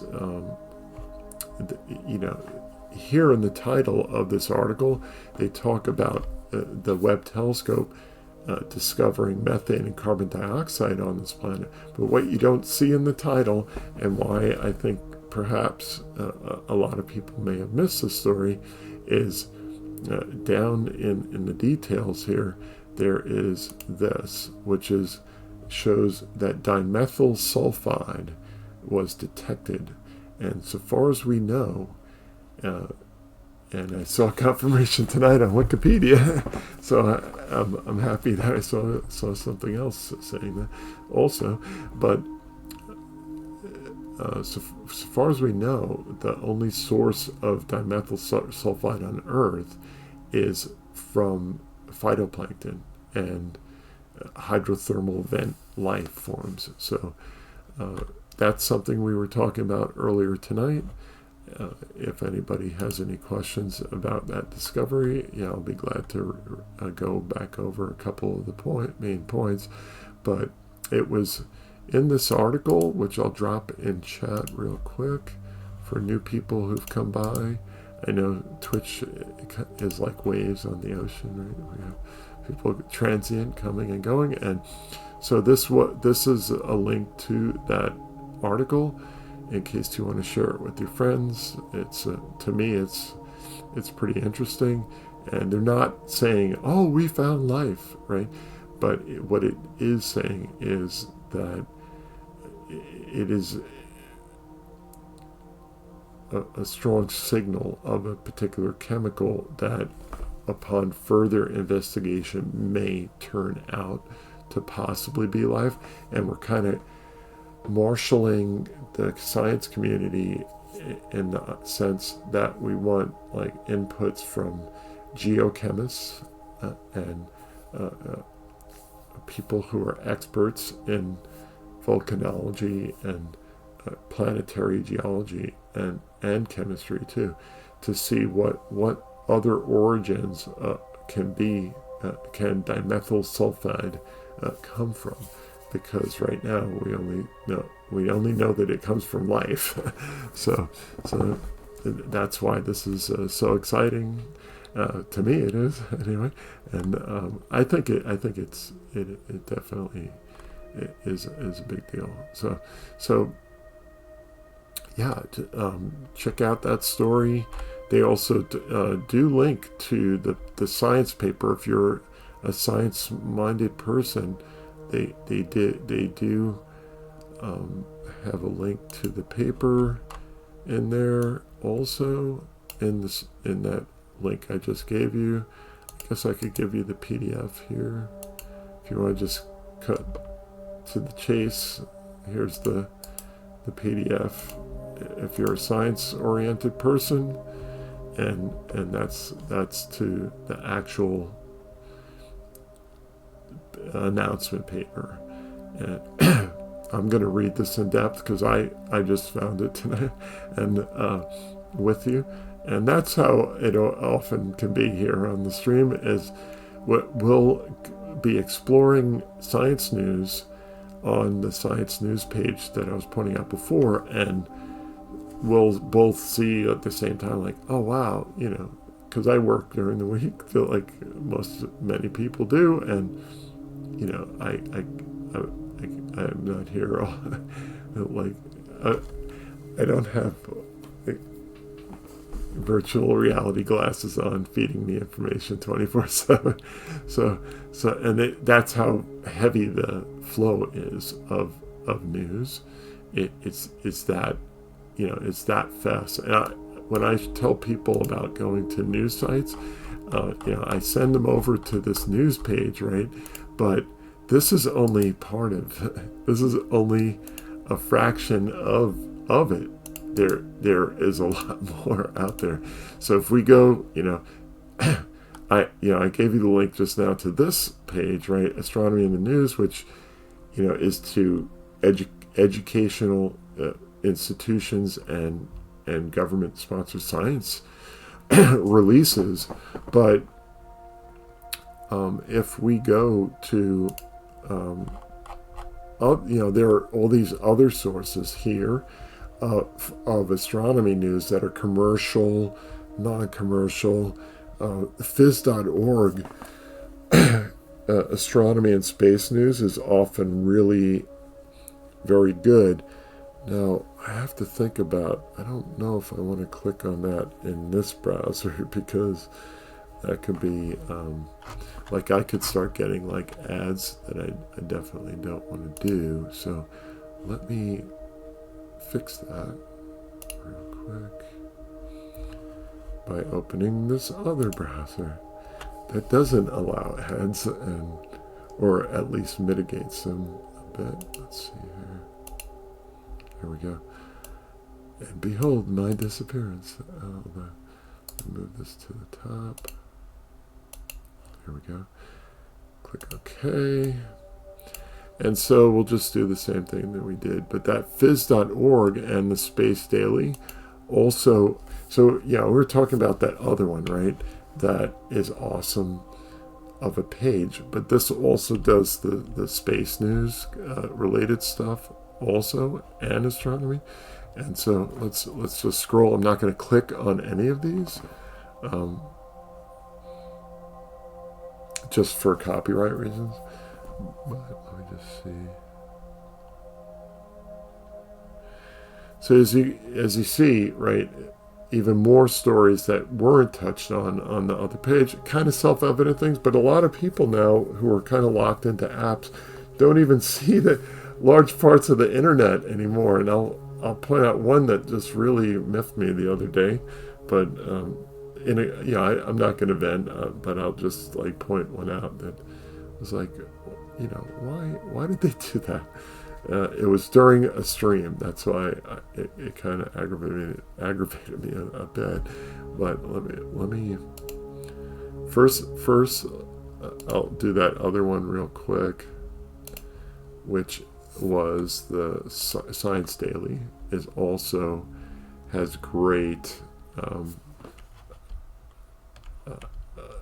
headline news. Oh look, they stopped on the 31st. Did they wait? Oh, okay, here's top headlines. Okay, so why does the feed stop there, but we see a whole bunch here? Okay, I see the latest headlines. Yeah, this is more up to date, but they're kind of lagging. Maybe okay, and here's top headlines. Maybe they're like RSS feed or something. I'm not sure why they're doing that, but anyway, we move on. So, what I wanted to say, that this thing that we were on last week talking about the Planet 9 subject, and on stream, I searched, and I'm going to do this right now, and we'll see if it behaves differently this time, but I typed in Find Planet 9. And some of you who are here might remember that. And that's a website that is operated by Mike Brown of Caltech, and he, I'd gone to it years ago, and I was just coming back to go find it. I put it directly in the browser, that find Planet 9, and it didn't show it. We went through, scroll through to the second page and everything, couldn't find it. And then my friend, who's an astronomer, emailed me that link, and it worked on my cell phone, in my Gmail's account. I was like, I clicked it, and I went through. I was like, wait, this website still exists? And I went through, I was on stream. It took me like a little bit to not find it, and we used two different search engines too during stream, is my recollection. And so, point being, the search engines are totally borked. They are wrecked, and do not trust. I've had to use, I mentioned earlier in the stream, I had to use humans to fix my website on Bing. And the other competitor, I don't want to mention their name, the big search engine, is just as bad, where you can put the direct URL of something into the search and it will not pull it up. And that, to me, is just wrong. So what is it? So here we're going to just do find Planet 9, and let's see what it does here. And now it's showing it. Maybe because we're talking about it, but now it's showing it. But it wouldn't do that last week in this search engine and in Edge. So let's go over to Edge and see if it does the same thing to me. Hold on. So this is the Edge browser here. Just curious if it's going to do the same thing or not. Yeah, this is it. Okay, so let's just do find. And of course, my machine's a Microsoft machine, so it's been listening to me the whole time. Let's see. So here we type find Planet 9, and notice it didn't come up, right? Now, the search engine, DuckDuckGo, is based on Bing, if people don't know that. And they say that they have their own proprietary thing that they're doing other things too. And it's not exclusive. But when I make changes to a website, it doesn't show up in DuckDuckGo until it shows up in Bing. So it gets a contingent. It's down the chain of things. So here we are, right? So this is a great, perfect example. So I just put in find Planet 9, just like I did on Vivaldi, which is is a Chromium browser. So here's the one in Chromium, just as an example. Find Planet 9. Mike Brown's thing comes up, right, as the first thing. That's how it should, and that didn't work last week for some reason. Maybe I only used Edge last week. I'm not entirely sure now. But what I would say is, if I close this and we go here, note that it doesn't do that, right? And then if we'll scroll down, and it gives me National Geographic, and here it is. Now it's showing it this week, and I know it didn't show this last week for sure. And yeah, my account's connected to Microsoft, and I use the AI all the time for Bing Chat, but the search engine I would not recommend. So let's go to it. So here is the search for Planet 9 that I wanted to find last week. It hasn't been updated since 2021 per my friend tells me this. So let me put that in there, but because I couldn't link to it last week. So here's if you want to learn more about the search and how it's evolved since 2016, the 2016 paper by these two scientists, then go here and get the skinny, so to speak, on the search and where they're looking in the sky for Planet 9. They were using this Subaru telescope to look for it near Taurus, the constellation Taurus, and near Aldebaran, and like a whole swath of sky through Taurus. So, I'm glad I found it now. Anyway, yes. So, I'm not gonna do a Planet 9 stream tonight. I like talking about that subject, and I actually have learned a bit more in very recent science papers have come out on this subject, and I'm still digesting them. And in a future stream, I will be revisiting this subject, but for planets beyond Neptune that may not exactly fit this description, but are more Earth-like object closer to the sun, and get into some of the details related to that. And I can tell you this before that stream. I'll tell you that a number of people believe that this must be darker than 24th magnitude, this planet, and that's darker than most of the surveys that are out there. So people ask, well, why haven't we found it yet? It's a planet in the solar system, and it is because most of the surveys that we've done are not capable. But next year, the Simonyi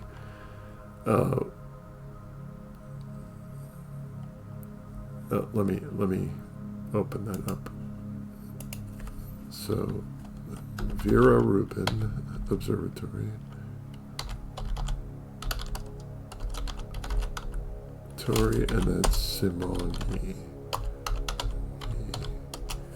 Let's see. So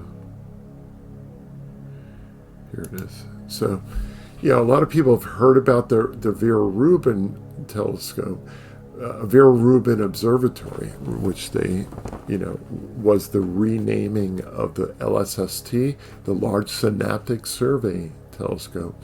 And next year, this telescope, the Simonyi Survey Telescope, which is at the Vera Rubin Observatory, is the one that's going to be starting a 10-year survey of the sky. And this,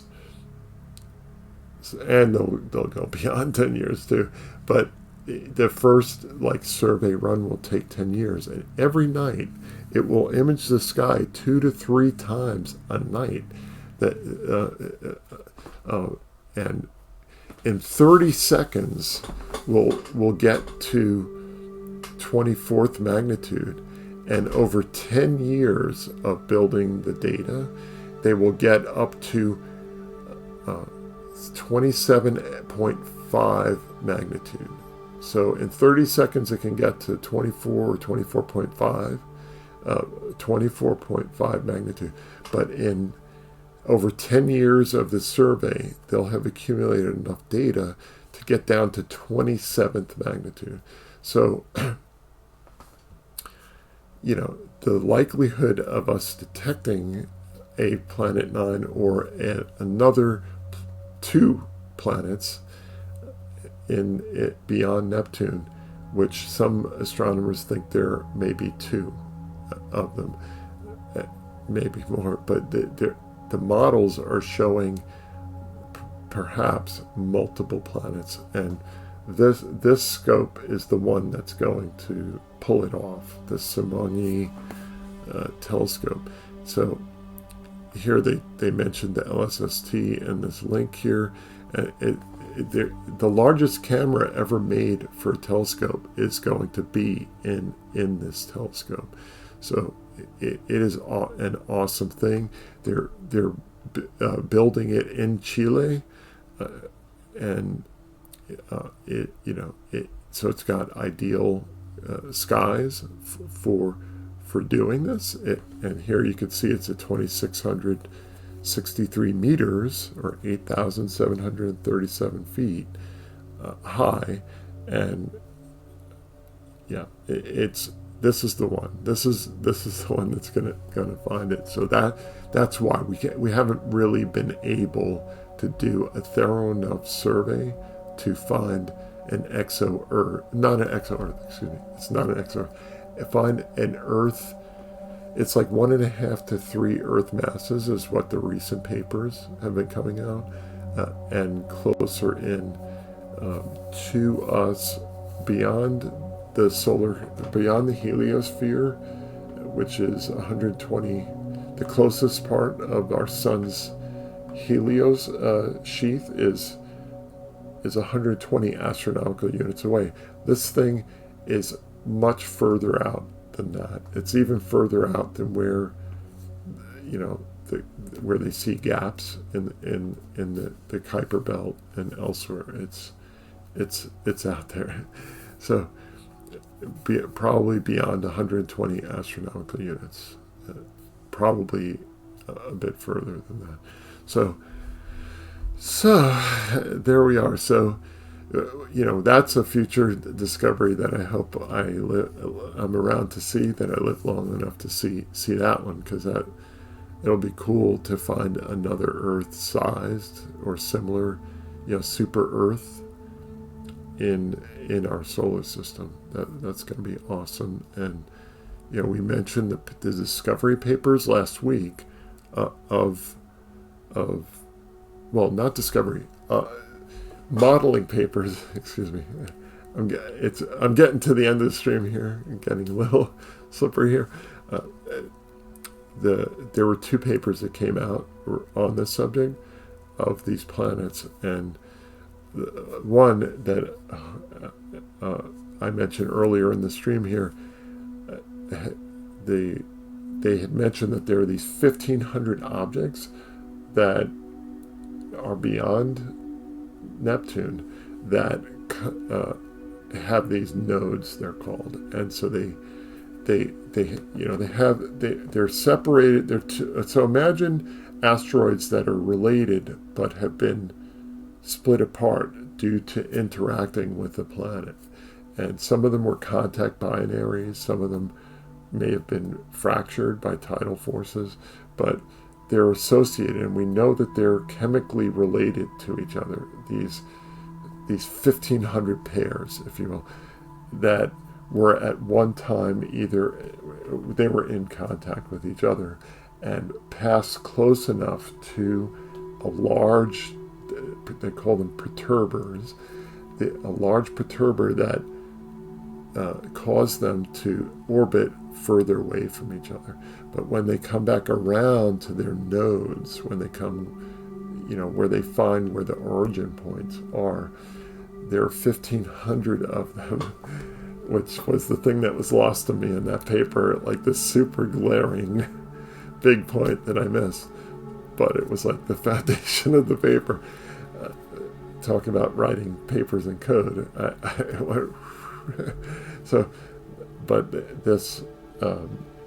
these 1,500 objects are indicative of this super Earth being out there, and much supportive of this idea. And so an astronomer told me this is a professional astronomer who is involved in this in one of these papers actually. It tells me, like, if you give me a second.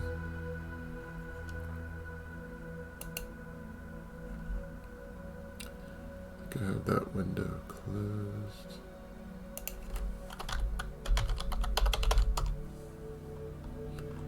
Yay, it's closed.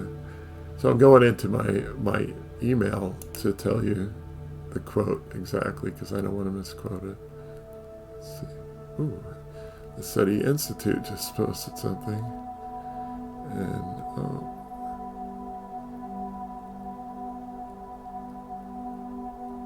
okay. And my friend, another astronomer friend, writes to me, it seems like this news is starting to go somewhat mainstream. This is on this Planet 9 story that we were just talking about, so that's kind of cool. So hold on, let me find my friend. What he so this astronomer wrote. Let's see. So now we believe that it is quite difficult to reject the idea that additional massive perturbers orbit the sun beyond Pluto. So this is to me, that's a big. This person is a very ultra scientist person, and we're in ads, and I'll be wrapping the stream up very shortly. But to me, here's a scientist who is saying, that he's sold on the idea. Like he's done the modeling, he's looked at this subject, and this was written in reaction to this other paper that was not written by him but by different scientists. So supportive of this super Earth idea.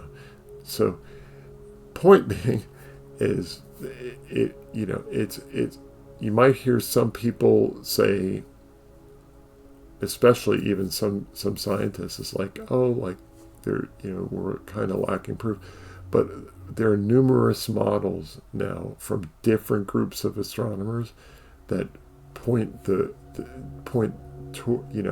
that in the direction of there could be this could be a thing. So welcome back from the break to everyone who got taken away by the break. So all I was saying was that, and I'll give you the quote in case it was cut off, is it's in an email to me, but it's talking about responding to another paper that came out on this Planet 9 subject, and this person wrote, now we believe that it's quite difficult to reject the idea that additional massive perturbers orbit the sun beyond Pluto.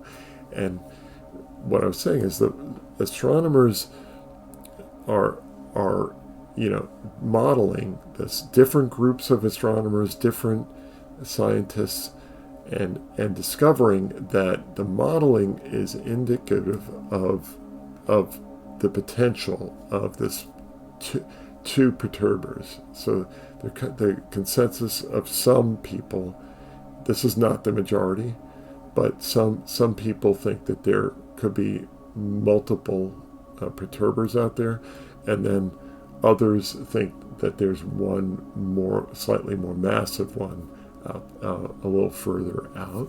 So we'll see how it plays out over time, and it's exciting. Like every day we have new discoveries, and it's so much fun. I'm enjoying every single moment of it. So thank you everyone for being here tonight. I'm very interested in rating out to somebody. If you possibly could stay with me, I'm coming back tomorrow night. I'll be streaming on a completely different set of subjects and astronomy. It's always astronomy, but I think through my streams oftentimes, and so that we have a subjects to focus on, and I'll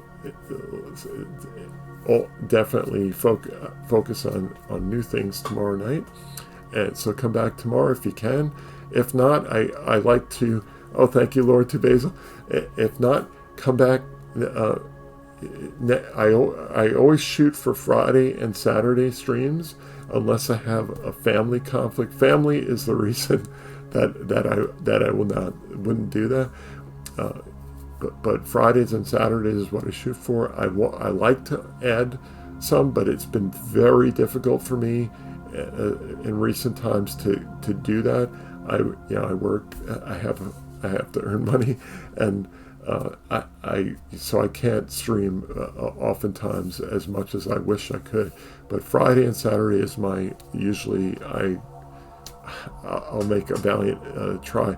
And if for some reason I don't stream on Friday, Saturdays, I try to push it to make up for the ones that I absolutely can't, like get blown out on. I try to make it up during the week if I can. So there's that. So come back in the future. I'll be bringing telescopes. You'll see amateurs coming through here, professionals coming through here, and common people like all of us, right? Just here for chat, enjoying the universe, seeing new things, learning new things every day, and it's an awesome universe, and we're here to explore it. So thank you very much. Let me look into my Twitch here and see if I can get us rated to somebody here. Let me find a raid here that I can go to. Ooh, AstroConnect's still out there, and let's see who else is in my stream here. Hold on. You might hear some audio. I just want to see, share, like spread the wealth, so to speak, to other people. Thank you, everybody. Thanks, Miss Adventures, for that too. Let me see.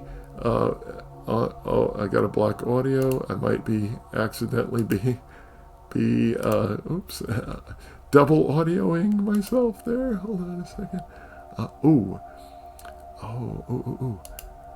I do see other people who are also interesting. So I hope he's still streaming when I go in there. Hold on. I'm going to click him now. And let's see. Okay. Here, this guy is so awesome. Let me raid you out to this guy. So hold on. So he is an awesome pianist. But you prepare for your mind to be blown by his excellent skills. So hold on a second. Let me pause his thing. Go to my raid control here, and where is it? Hurry up. Let's see, dashboard and raid. Where is the stream manager? Raid and JMI. Hold on, JM. There it is. Okay, let's raid. Okay, so thank you very much, everybody, for being here tonight. I greatly appreciate you. And I want to wish you clear skies and good seeing. And come back tomorrow or any time that you like. Thank you very much. I appreciate it.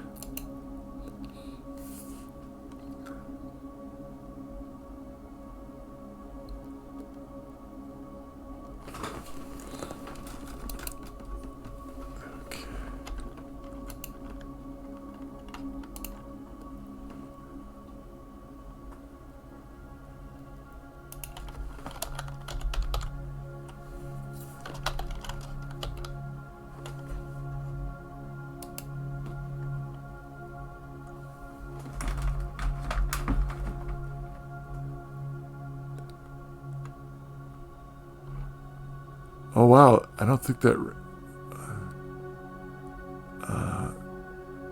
did the raid work? Let's see here. I hope the raid worked. Did the raid work?